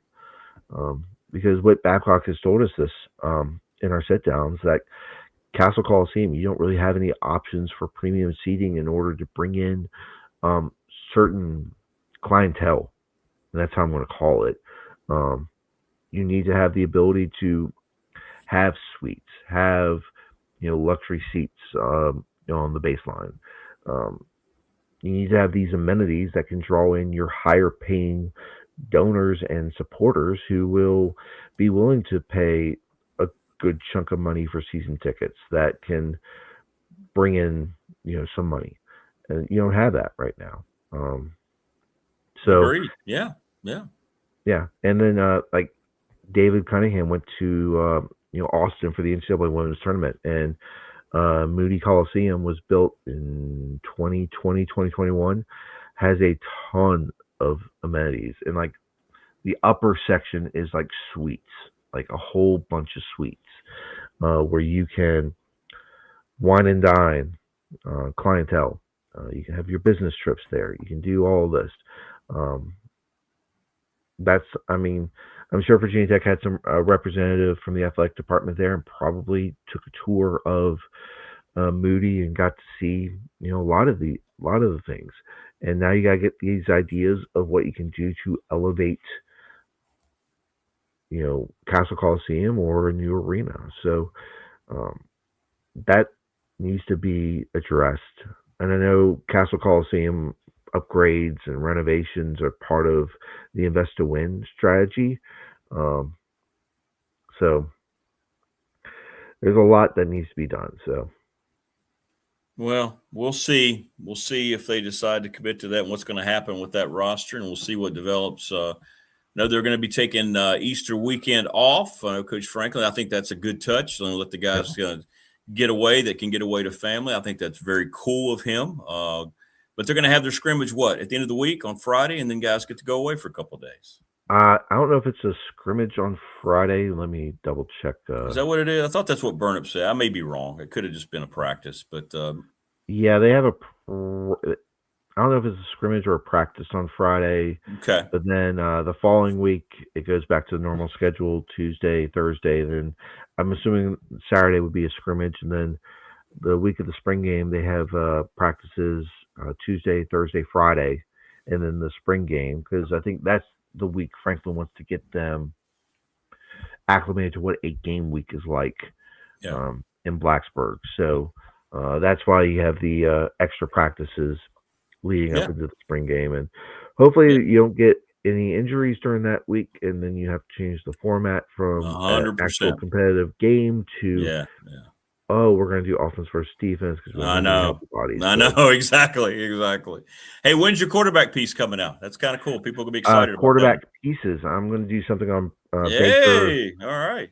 Baker in the Friday paper, Grunkemeyer in the Saturday paper, and then Sunday's looking at the entire quarterback battle and how Franklin said he doesn't want to have a pecking order at the end of spring. He wants to have the competition go into camp because, as he put it, if you end up being like the second or third or fourth guy, at some point you're going to check out for a little bit because you're like, man, I didn't get the job. And then it's going to take you time to get kind of back into the, all right, I need to start preparing like a starter again, even though I'm not the starter, and doing what's best for the team. So he wants to keep the players, not just a quarterback, but every position across the board, wants to keep them engaged as long as possible. So that way they feel like they have a chance to break into the starting lineup, deep into camp. So, we'll be looking at that. And, and Wayne's right. I mean, from what I've seen in practice, the quarterback room is in much better shape than it was last year with Drones, Watson, and Rangel. Kyron Drones, biggest bust at that position in a long time. Let's just say it the way it is. Everybody stop just trying to act like he was a bust. He was a massive, massive bust. I will say this. At Pro Day last Friday, not a lot of scouts stuck around to watch Drones throw. No. And like Andy and I were kind of looking around and we're like, this isn't good. No. We're like everyone who was there to watch. I mean, a lot of like supporters for the other players have probably dipped out, but we're trying to count the scouts and we're like, well, there's not that many. And there wasn't a lot of people watching. I mean, you had Allie Jennings. They brought in Drayshawn Kendrick from Norfolk State to help catch passes. Yeah.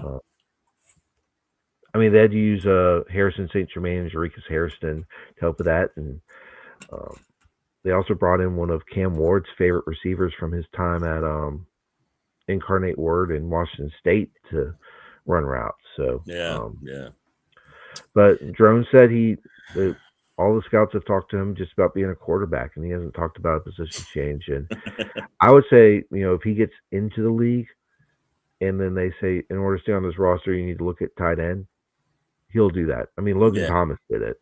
And Logan Thomas was like, if I want to make money, I'm going to change positions. So that's what Drone's got to do. Yeah, exactly. All right, brother. Well, have a good Easter weekend, and appreciate you as always, and we'll see you next week. Appreciate you guys, and I'll see you in a week. All right, brother. Take care. There you go. That's Damien Sordelett. Damien's the best. Good stuff. Nobody stuck around to watch. Stuck around to watch Drones. That's the guy Brent Pry put his whole program on. Yay! Because he made 2 starts at Baylor, so let's give him the most at that time most money that we had, and bank the whole thing on a guy that had never shown he could do it.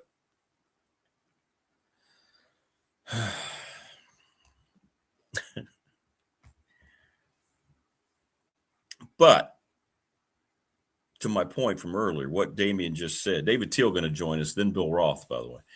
God, that's a good show, isn't it? Kion and Damien and David and Bill. Please subscribe, like, and share. So Franklin's already thinking in his head, all right, I got to keep these quarterbacks engaged. That's my point. That's just going from spring until August. If you're the third guy, if you're Hune, if you're Baker, whatever it might be, you got to try to keep them engaged. It's not going to be human nature at that position to stay engaged with how the environment around college athletics is right now. Again, this is not me blaming the kid at all. So don't want anybody to think I'm blaming the kid, but put yourself in that situation. If Hune develops, and it sounds like he's gotten off to a good start. Now, I'm not going to be all running around celebrating like a lot of other people. Oh, he threw 4 touchdowns in a scrimmage where the quarterbacks can't be touched and you can't enter their area. I don't care about that, but he's obviously looked the part. He obviously can make the throw. He looks good. He's got a good mindset. A guy like that, you think if we're picking up on it, don't you think every other program that needs a young quarterback that may have missed, don't you think they're going to be, it's unrealistic to think just because, oh, this is what Franklin wants, or, oh, they're at Virginia Tech and they have a relationship, that all three of those guys are just going to willingly sit for 2 or 3 years until their chance comes in this environment. It's not a Virginia Tech thing. It's just a reality thing. We can't even keep basketball rosters intact for 1 year. So at that position, if you're a quarterback and you're a guy like you and you've always started, it's tough to all of a sudden go to the next level and know you're not going to play. At that position, it's not just money, it's also playing time. Quarterbacks don't want to sit. There's only so much better you can get as a quarterback if you're just taking a few reps. I saw, who was it? There was a backup in the NFL the other day was talking about, it's great when you get in there, but even as the backup quarterback in the NFL, you only get so many reps each week, and it really sets you back. That's why it's so devastating when NFL teams lose their quarterback, because they're getting all the reps. He goes, you can't really take things to the next level. And I think it's even more so when you're the second or third team in college. You still want your number one quarterback to get the reps, because that's the guy who's going to lead you on Saturdays. They will stay because of the black jerseys, Rick. Did you notice the backdrop at Media Day? What color was it? Black. I've still yet to see Franklin wear any maroon. Get ready, it's coming. And everybody's going to see the first graphic they put up there. Oh, no, that's straight fire. Look at that black uniform.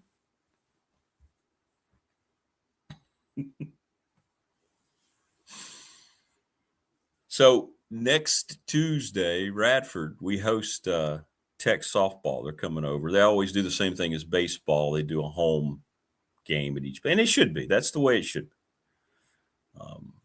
I'll let you know what they're wearing next Tuesday. We had a big crowd there last night. Big crowd there last night for the baseball game. It was just didn't feel like a baseball. It was weird. 16 pitchers, 7 hit batsmen, 13 called strike threes between the two teams. Guys just didn't want to swing the bat. You know, there's a reason you take that thing. What's that thing called? The thing that you hold when you go to the plate? Oh, it's called a bat. There's a reason you have that.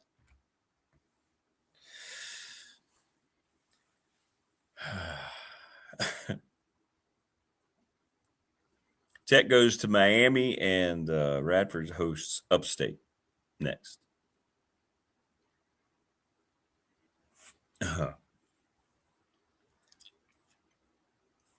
Massive crowd, though. Got to see Morris last night. It's great to see him.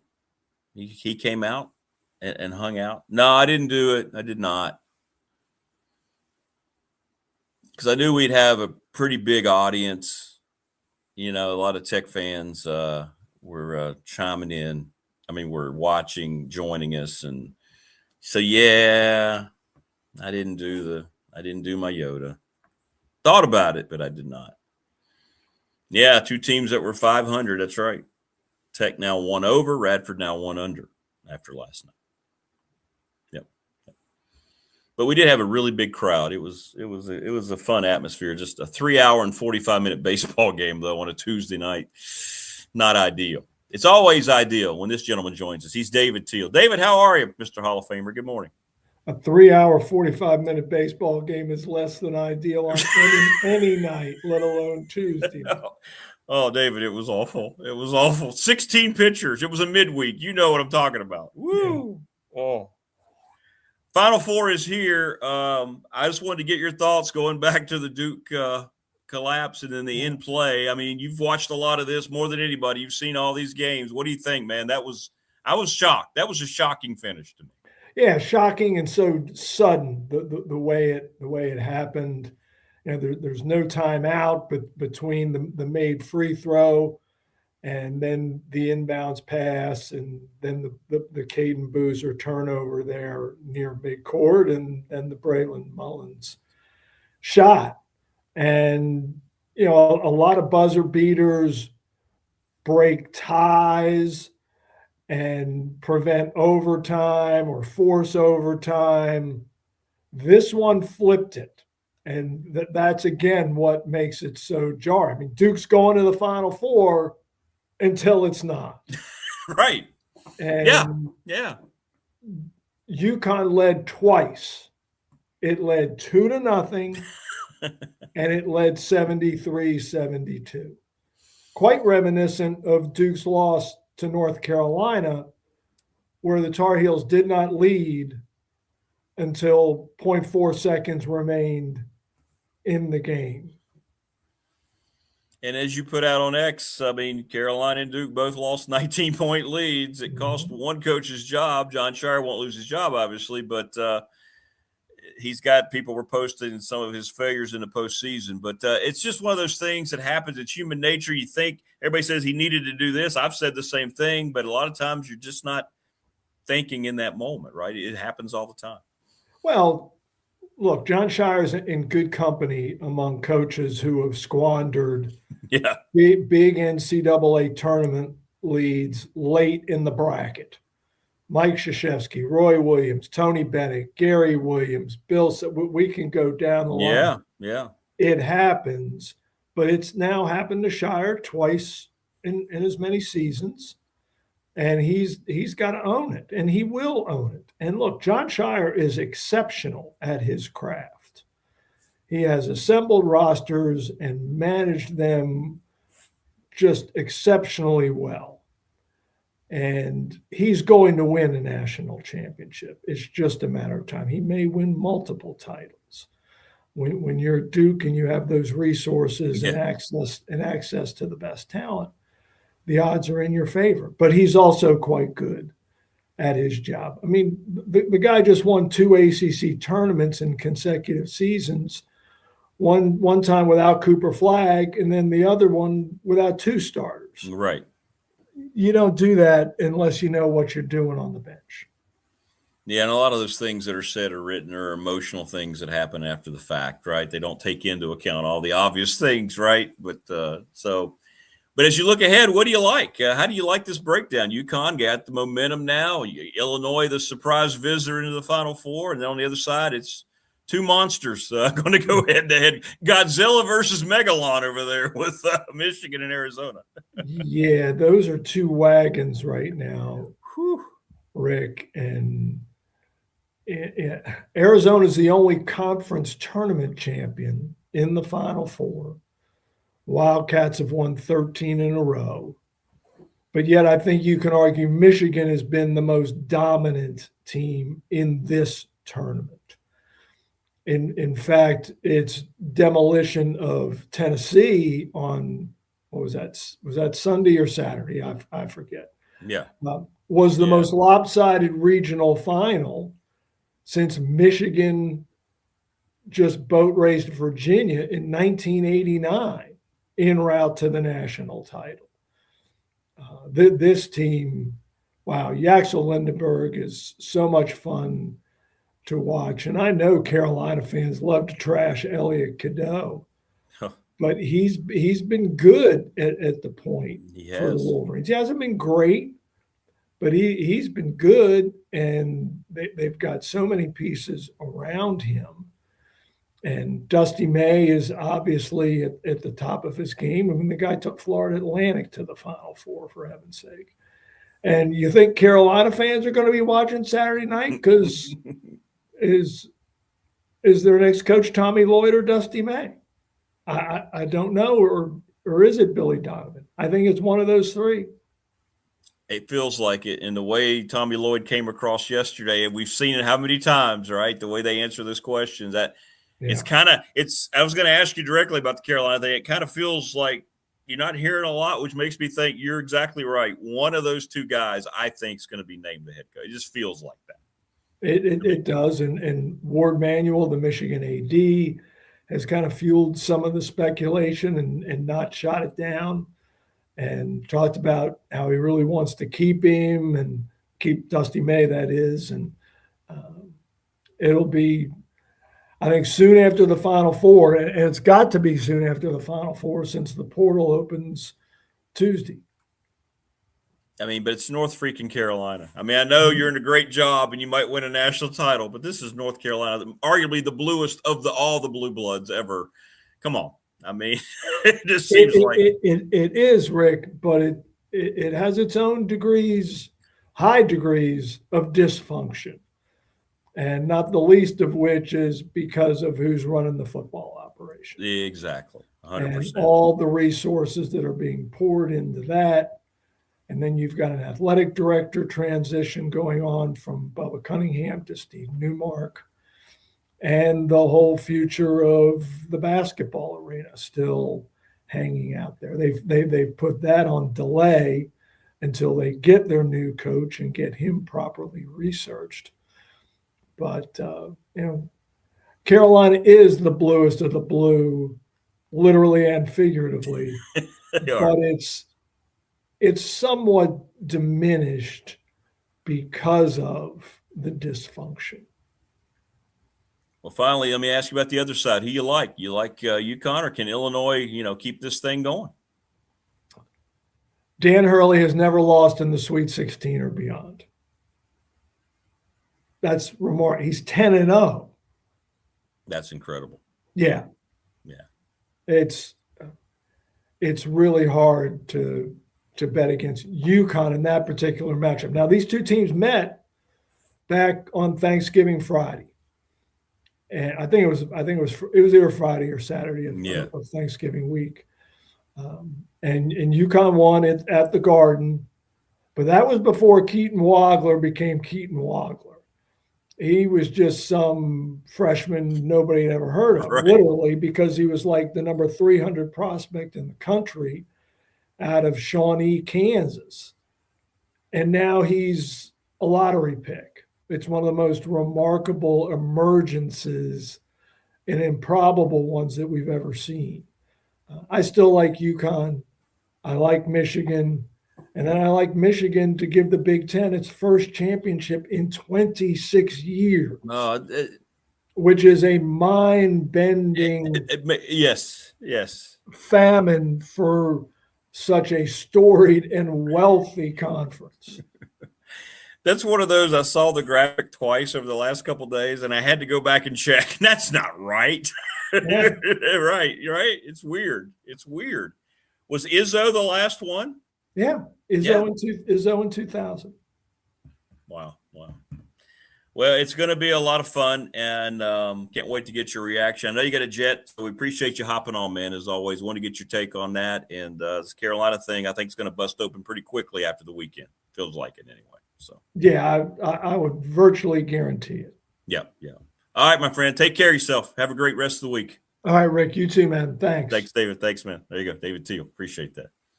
Thanks for jumping on. I know he had to jump out. So, all right. So people on the professional door text line. Wow, Rick, great pool. Godzilla versus Megalon. Yeah. Wayne?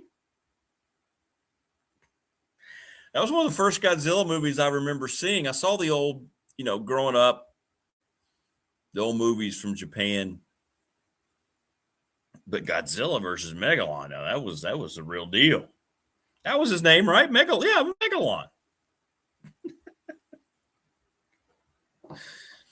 You had Mothra. Big Godzilla guy. It's interesting. I saw that graphic, and I did exactly what I told David.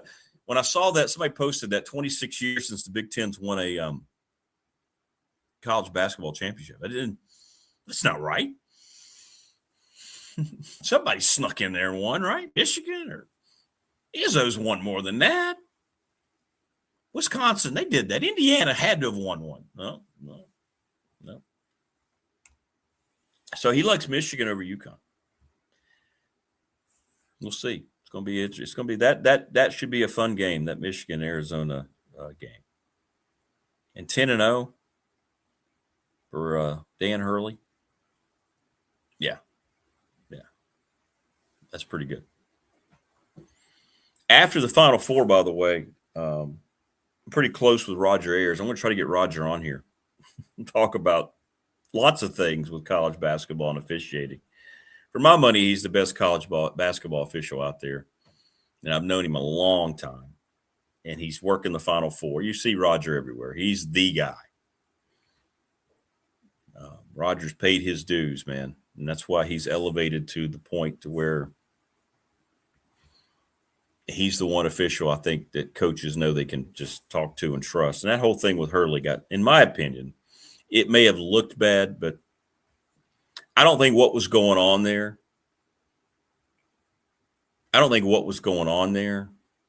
was what it was perceived to be.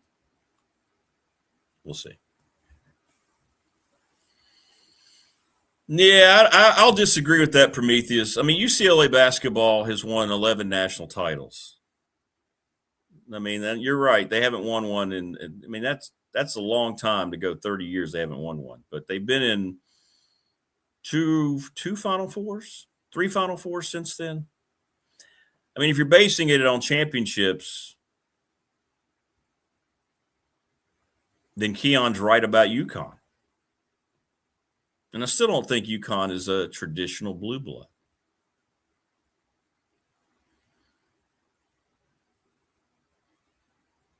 Kentucky. I mean, I don't know when it was. When was Kentucky's last title? I'd have to look all that up. Yeah, I don't know off the top of my head when Kentucky won it. Kansas got one under Self. Carolina, Roy got one. And Duke's last title was, I don't know what year that was, with Krzyzewski.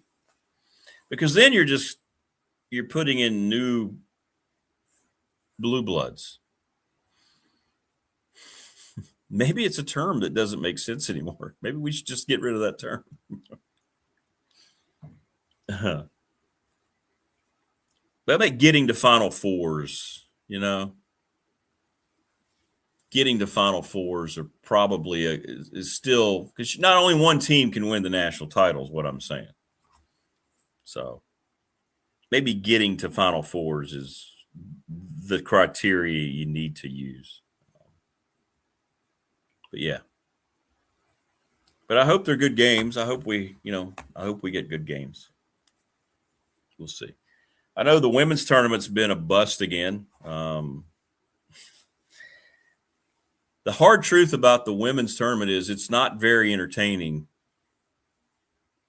You get to the Final Four, and once again, you've got all 4 number ones. That wasn't hard to predict. The games, the thing that's really striking about the women's side is like even the regional final games weren't competitive. I think the closest one was the Duke UCLA game, and that was a 13-point. I mean, UConn's steamrolling everybody. So I think it'll be UConn, and I think it'll be Texas in the women's title game. But and you tell me, y'all, it just feels like to me, since Caitlin Clark left women's college basketball, it has just flatlined in national interest. What are your thoughts? Is that off the mark? I don't hear any hype surrounding this women's Final Four.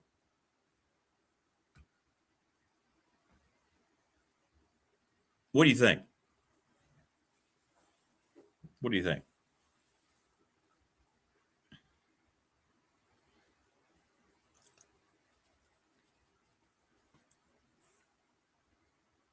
And I wonder, you've got 4 number ones. Are there going to be any blowouts in the final, the semifinals?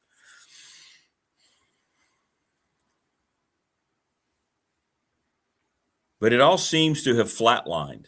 Yeah, the Tech Final Four run when everybody still loved Kitty Brooks. Oh, Kitty Brooks hung the moon. Oops.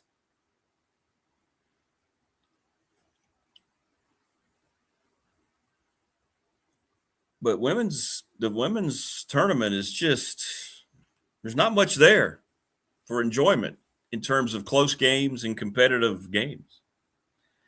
Big Al says ramifications of how Clark has been treated in WNBA. Sure. Absolutely. And what that league is developed. Oh, my Lord. Oh.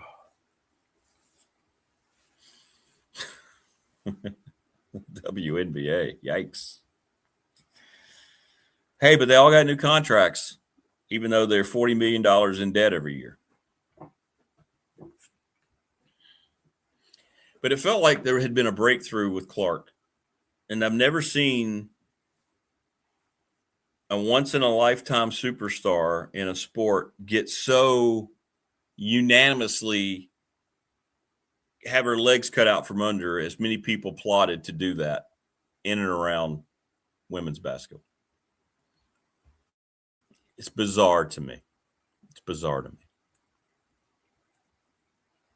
Because there's nobody else that has that, especially in that league.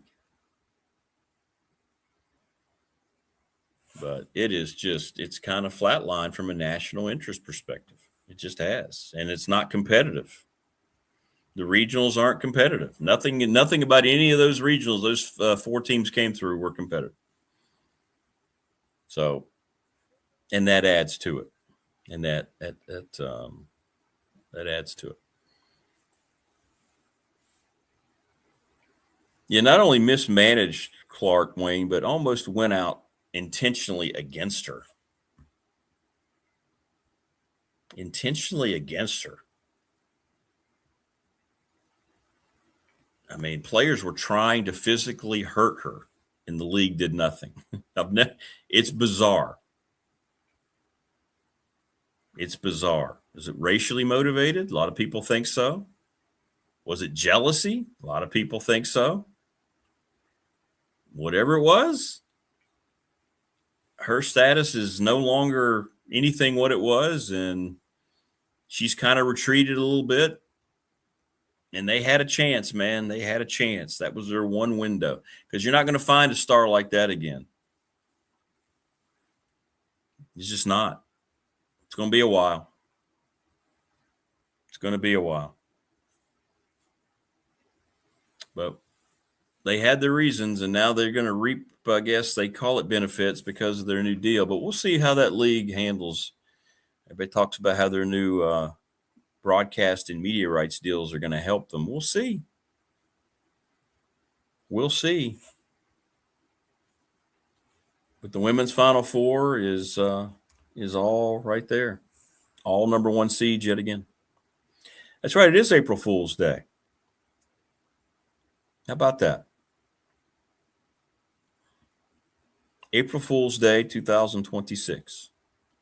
And we are here. But we made it.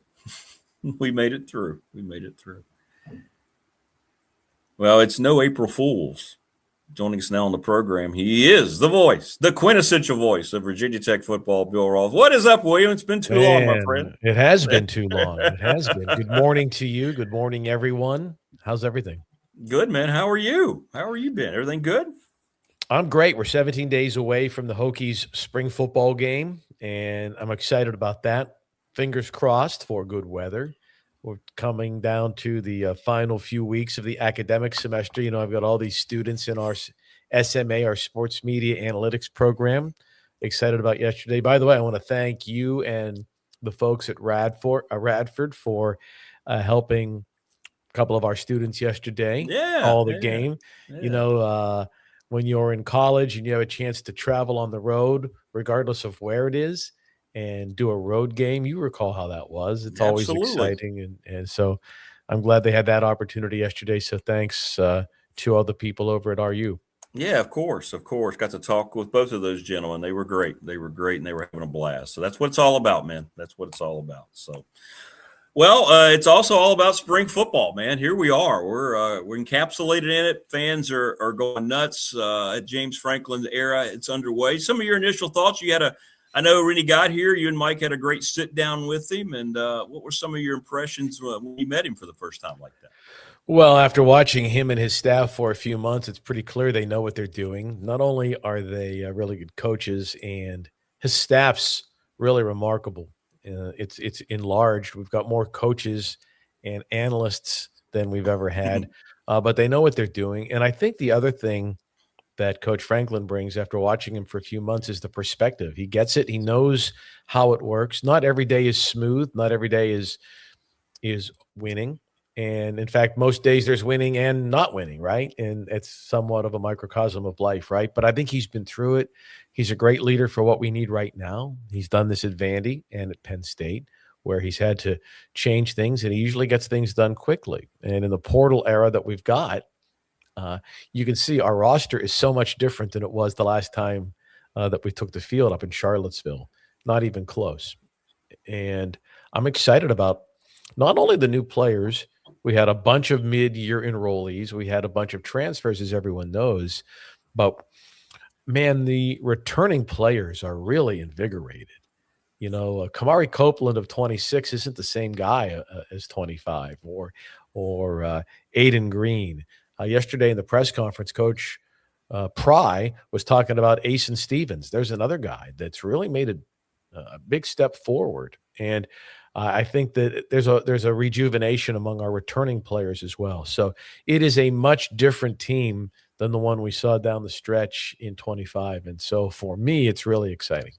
Yeah, the depth is going to be pretty obvious, I think. And just want to keep them healthy. We always talk about this time of year, right? Get your work done, but let's don't have any announcements of anybody having any kind of problems coming out of this. But it's looking good so far. Quarterbacks are spinning it, and it looks like there's a lot of depth there for the first time in a while. So, yeah, that room looks a lot better. I think that, obviously Ethan Grunkelmeyer started a bunch of games at the end last year at Penn State. And I've seen Baker's high school tape. You know, he never played in a game in Chapel Hill, but he's from, right outside of Winston-Salem down there. And his high school tape's great.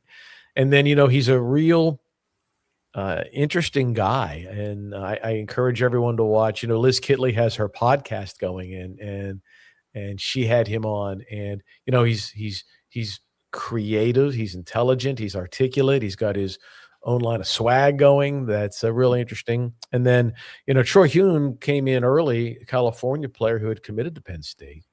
And, he is a really exciting prospect too. So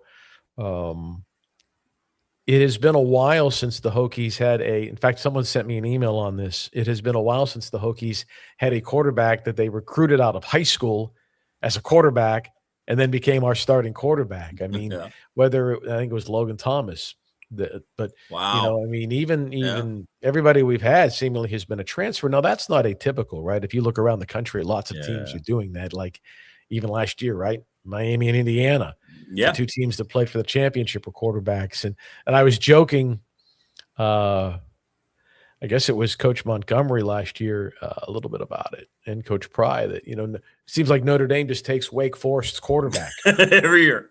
Well, if Notre Dame can't recruit and develop QBs, what's the deal? And even, it was the week that we played Louisville, and Brom's a great QB guy, and he has USC's quarterback at Louisville. So I don't think it's a concern that you're. But anyway, getting back to Hune, that kid has an arm, man. And we're going to have a live scrimmage Friday. I don't know if they're going to make the QBs live this week, but we'll see how he does when someone's coming to get him. Yeah, it'll change a little bit, no doubt about it. How excited are you to be able to call the tight ends are going to be a prominent part of this offense? I used to love that so much about watching Penn State, because there was always one or two tight ends. You go, wow, how do they do that? Looks like that's going to be brought to Blacksburg now as well. So I think for sure, Coach Howe was the tight ends. Our new offensive coordinator was the tight ends coach at Penn State. And Mike Burnup and I had him on level 7, and we talked a little bit about that. Like, why is Penn State so good at developing and using tight ends? And they bring kids in, and they're really good at up there, and then they win games with them, and then they go to the NFL. And everyone says that was LBU, linebacker U, but candidly, I think it's tight end U. Tight end U, yeah. In a lot of ways. So we'll see what the Hokies offense looks like. I know that they want to take more deep shots and spread the field a little bit more, which was a real Achilles heel for us last year. You know how many catches of over 40 yards Virginia Tech's receivers had last year in a dozen games for the season? Not average per game, for the season. 10? 3. So that's Wow. that's not taking shot. And there's a lot that goes into that, right? That's not just the QB or the receiver or the line or the play calling. There's a lot that goes into that. But I think in the portal we've gotten better with some players. But anyway, I think Ty's visiting with him and listening to his pressers. Being able to stretch the field is huge, but that doesn't mean you can't have a tight end heavy offense. And so it wouldn't surprise me once we get midway through and you and I are visiting again in October that we've got some big play capabilities, but our tight ends have a lot of catches too. But Penn State, you're right, man. They use them in blocking. When Penn State went to the college football playoff, if you recall from a couple of years ago, that clinching win over Minnesota, they faked a punt and they used their tight end to make the key play, and that guy's on our team now. So I think it's exciting for all of us to see so many good players. Yeah, it is. It is. I want to ask you about the O-line. You and I talk about it a lot. I know they've got a lot of guys. They have an injury or two there, but how have they come together so far early in camp? I think that's going to be the key to our season. And yeah, there's a lot of them. And that's Coach Moore's job right now, right? And he's talked a lot about that. And so is Coach Franklin, that they want to find the 5 best guys. That doesn't mean maybe the biggest. But by the way, this is the biggest we've ever been up front. Probably the biggest team we've ever had, if you look at heights and weights.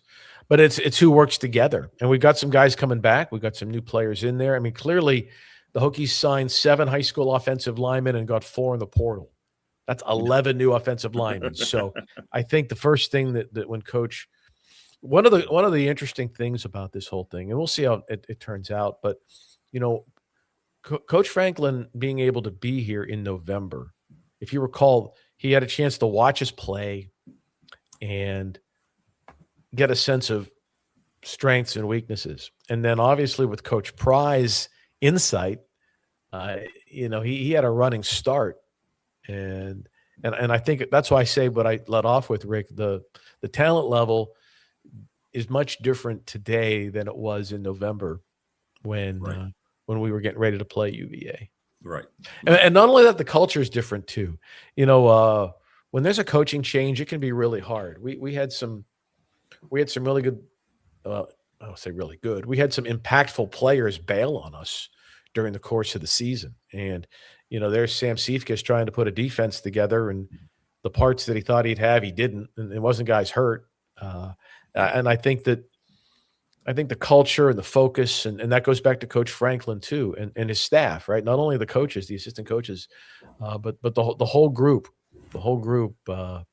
from top to bottom, from A to Z, is really impressive.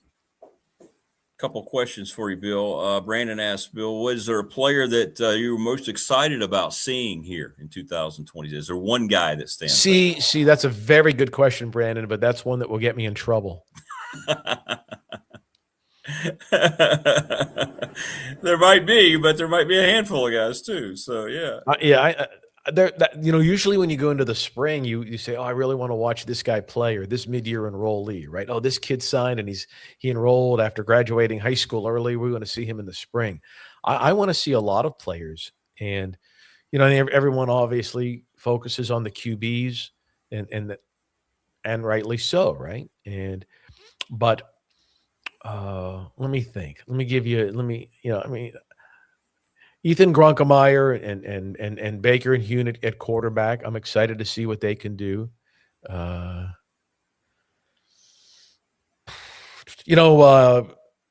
Kenny Wolseley played at Penn State as a corner, and he played in 13 games last year for Penn State. And I think that'd be someone maybe on defense. Caleb Spencer, that's another guy who played on our team last year, and he's going to be a really valuable guy on this year's team. So Coach Pry mentioned Asen Stevens yesterday. So there's a lot of guys. See, I'm already getting in trouble. That's okay, though. That's okay. Someone's going to emerge, right? I mean, and that's the beauty of football, right? That there's so many players, that there's going to be someone who's going to emerge on maybe more than one person, that we are not talking about right now. Sure. You know, maybe it's one of those freshmen, or so we've got 6 freshmen or sophomore corners, right? So of that group, you know, their experience level is limited. Someone is going to step up and play really well at corner. That's right. That's right. Bill, what's your best guess about the attendance at the spring game? What are you thinking is going to end up being the crowd? Just best. I know it's hard because there's no tickets, so you can't really get a direct count. But the weather's good. It'll be a great crowd, and it's such a good weekend. It's our Hokie High weekend. It's the Run for Remembrance is that day. Softball and baseball are both home, and you know there's a parents' weekend. It's not the traditional fall parents' weekend. It's essentially the spring version of that as well. So for those of us that don't have to buy a hotel, it's a great weekend. It's gonna be That's right. But I do think it'll be great, and I know Coach Franklin really wants it full. We're going to have some recruits over there. You know, I don't know if there's not a lot of talk about it, but the Hokies got a commitment from a really highly touted defensive lineman out of Baltimore this week.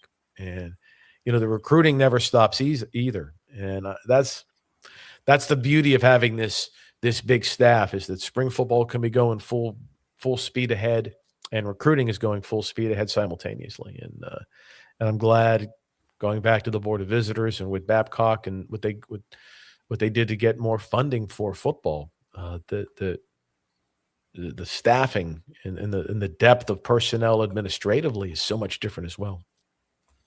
Eric asking on the text line, I believe the answer is yes. We're going to be able to hear Bill and Mike on the spring game call again, aren't we? Yep, yeah. And Zach Mackey. So that'll be 30 minutes pre-kick on the 18th, and you can hear it locally in the NRV on the Bear, as always, but also on our Hokie Sports mobile app and wherever you are worldwide there, and statewide on our radio network. So we're looking forward to it. It's always good to be with Mike, and I know he's energized too, right? There's another example. Yeah, he is. You know, it's you know, for all of us, last year was really tough, and it's been not just a 1-year hiatus, so to speak, in what we've seen. And it's not going to be an instant turnaround. I think we all understand that, but boy, you can really see where we're going, and the level of the type of guys that we have. The number of good players is better. Not that we didn't have good players, but the number of really good players is a reason to get excited for sure. And that's not me just being like a salesman for what they're doing. I mean, if you walked out at practice, you'd say, dang, they're bigger. And if you'd watch the QBs throw the ball and watch the Brown kid from Duke, holy smokes. I mean, he was one of the best receivers in our league, and now he's playing for us. Right. So, right. I mean, it doesn't, you know, it doesn't take long to see there's been an upgrade at a lot of positions. But I'm going back to what I said before. For guys like Asen Stevens and Copeland and Caleb Spencer, I mean, the guys that came, they're better players too. And that's what's exciting as well, that the guys who came back, the guys who stayed, Aiden Green, right? The guys who stayed look a lot better than they did. So hopefully the broadcasters will be better too. Morris says, Bill Roth from the blue waters of the Chesapeake Bay. I'm trying to be more like you, man. Love it. There you go, Morris. Nice. That's nice. Thank you, Morris. Yeah, we've got a ways to go. I'm excited about and you know, it's interesting. I don't know if you remember, I sat down with Coach. You mentioned it earlier. You referenced it with Mike and I, and I asked him. I said, Coach Franklin, this league is there for the taking, don't you think? And he said, well, I wouldn't have come here if I didn't agree with that. Yeah, 100%. And as I look at our league, even right now,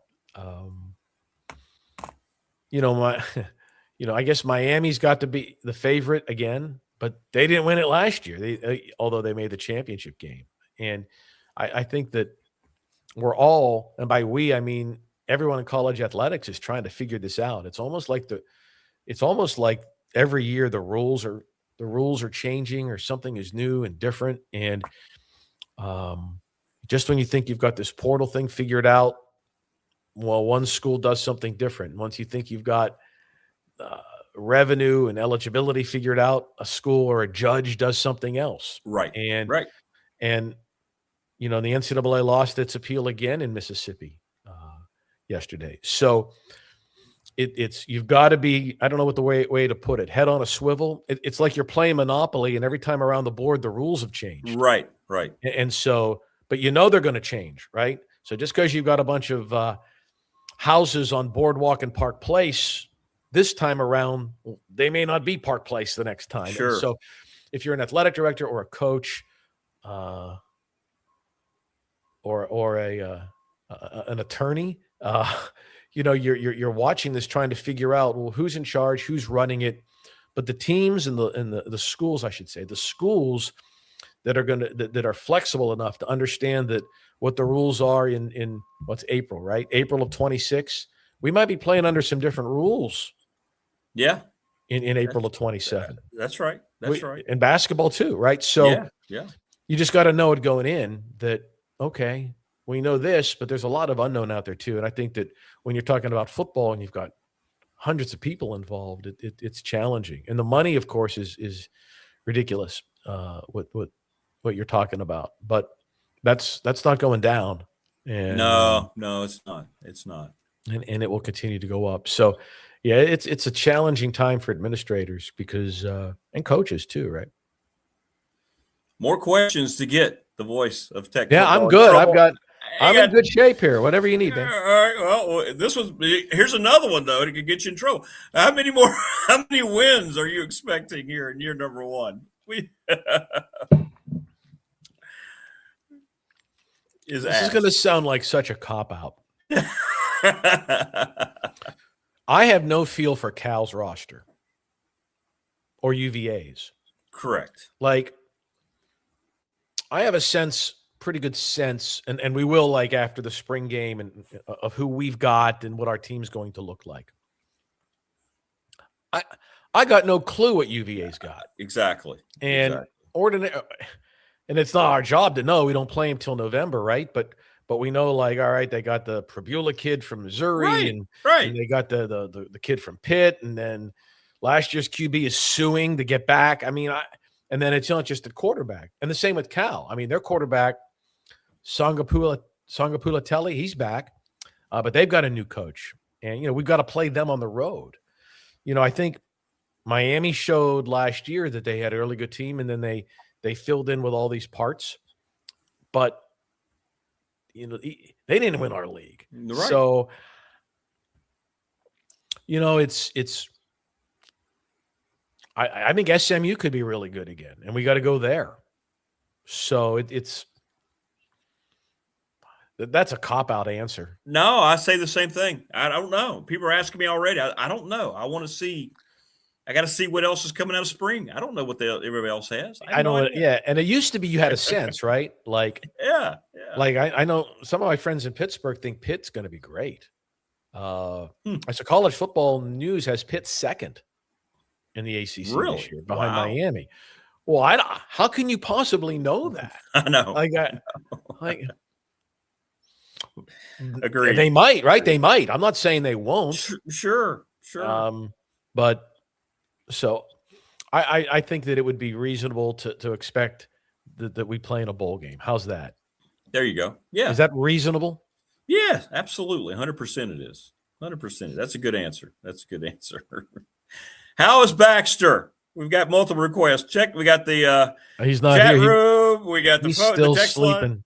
line. Is he all right? Everybody good with him? Yeah, my lovable pup. He's still sleeping. Of course. He's like, it's 20 after 8 in the morning. No, we're he's usually up. I'm surprised he hasn't walked in because he probably thinks I'm talking to someone else this morning. Yeah. Well, that's good. He's living the life. We're all jealous of Baxter. We are. Yeah. Well, good stuff. I hope we can get you on again around the start of the spring game and so forth, and listen to you and Mike. That's hope everyone can come out. It's great. It's the ultimate in collegiality, right? It's the ultimate. The spring game is fun. You can practice tailgating. You can see friends and have a great time. And this year specifically, because there's a lot of unknown on our squad. And hey, there's nothing better than a Saturday at Lane Stadium. Now, I'm somewhat biased, but I think that's the place to be here in a couple of weeks. 17 days. Oh, it's going to be – it's hard to believe. It's hard to believe. Yeah, and you the do a spring great job. semester's almost over, by the way. I mean, that's the other thing. We got graduation or exams, which are a lot of my students are already stressed over, right? Who isn't, if you recall your days as a college kid. Absolutely. And then graduation. So that's all. It's already April 1st. And I think the last day of classes is like May 6th. So we're a month from being finished. And have you noticed that as you get older, time goes faster? It does, yeah. 100%. Months. Today's April 1st, and I had to be reminded about it. Really? Yeah. It does. But hey, at least we're still here. That's the way I look at it too. I'm glad you're there, and we'll do this whenever we can squeeze it in. And I'm really looking forward. We've got our Hokie Club Gala on Friday. Yeah, I saw game, that. Which is so good to see so many of our great fans in Blacksburg, and then just the whole weekend. Let's just hope for good weather. You asked about the crowd. If the weather's good, Rick, it's going to be amazing. Yeah, right. The weather, if it's raining and nasty, it doesn't matter. It doesn't mean there's not enthusiasm, but people are going to automatically. Well, like anything else, right? I mean, weather's huge. But getting back to the question about how many wins, I think that we have a chance to have a really exciting team, and I think more so than the number of wins this year, I think everyone's going to see the operation of this program. I think if it's a stock, it's a long-term buy right now, and I think that even our rivals would admit, right? Yeah. That okay, they're taking it seriously in Blacksburg, and by seriously I mean the modern era of football. So sure. That's what this is going to be fun. There's going to be a lot of wins in the next few years. A lot of wins in the next few years for us, and big games again, and packed stadiums, and I don't know how that translates into wins in 26, but I think over the next few years you're going to be really excited with the type. You can already see it. So buy those stocks. Yeah, buy the stock now. That's right. Yeah. Well, great to catch up with you, my friend, and have a great rest of. Final Four. Who you got? I forgot to ask. Who you got coming up here on the big games coming up on Saturday? Well, we did our analytics experiment in class from 3 weeks. I love that. And in fact, you can all go back on X, Twitter, and see what they did. So 3 weeks ago, there was in that class, there's 94 students in that class, including a bunch of our current men's basketball players, right? Like Dallas is in that class, and Tony Dorn and Pasha, a bunch of guys. Anyway, and the whole pitching staff on the baseball team. So we got a lot of athletes to take that class. And not that baseball players would know, but I'm just from a perspective of what you're looking at, I see a lot of athletes. They got 3 of the final 4 correct. They had Illinois, which was a 3 seed. Wow. They had Illinois. That's big. They had Arizona. They had Michigan. And they had Duke. They were one heave away from nailing it. That's right. hard to do, right? It's like one in 2 billion to nail the 4. Yeah, it's really hard. Yeah. But they had Duke. And so I had to go, if that's what my class is picking, I'll go with what they say. It's the Arizona-Michigan winner. I would say. Yeah. Teel likes Michigan. He said Michigan he thinks is going to win it. So we'll see. They've been at times the one of the most dominant, impressive teams. Arizona's hot, right? But boy, Dusty May, that team. But don't bet against Hurley, man. No. He's right where he needs to be, man. He loves this. No one's giving UConn a chance. But I think if Teel picked Michigan, I'm not going against that guy. Yeah. He's seen more basketball than Naismith, so we're going with Michigan. He really has. All right, brother. Have a great week, man. Great to see you again. Thanks, man. Thanks for having me on. All right. Thanks for coming on. There you go. Roth. The voice of Tech football. He's seen more basketball than Naismith. I'm so going to tell Teel next week he said that. That's good. That's good. Thanks to Bill. Bill's great. He's the best. If people always ask me the question, who would you want to hear do a football game? Bill Roth. Just turn everybody else off. I want to listen to Bill call a game. Tell me I'm wrong. Tell me I'm wrong. All right, Bill Roth. I want Roth on the national championship game. I want to hear him. I want to hear him calling NFL games. He's the best. He's the best. Good stuff. Good stuff. And I thought he handled your tough questions very well. You know, I like that. I like that. Good stuff today.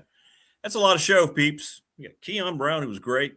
How about Kion on vacation there at the beach? That didn't suck, did it? Wow, that looked great.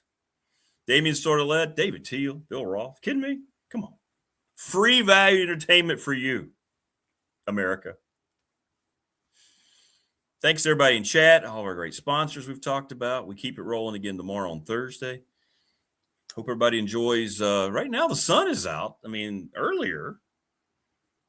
I mean, this may not last, but they said it was going to be a cloudy day today. But right now, we've got sunshine. So that's exciting. That's exciting. We'll take that. We'll take that any day. But, yeah, good answers. Good answers and good questions. It's been a great week. We got off to a great start with Marty Smith and Rags, and then yesterday, and then today. We'll have Andy Bitter tomorrow, and Dwight Vick. I mean, we got a lot of stuff going on here. Brandon says, I'd love to see Morris is all in with Tech winning it all. Brandon says, I'd love buying my stock like Roth. Yep. That was a good analogy Bill used. Yeah. Long-term investment, long-term stock investment. Yeah. All right, everybody, enjoy the rest of your day, and everybody take care, and we'll see you tomorrow on the Thursday edition. All right. Please subscribe, like, share the channel, encourage other people to do so, and we shall see you tomorrow.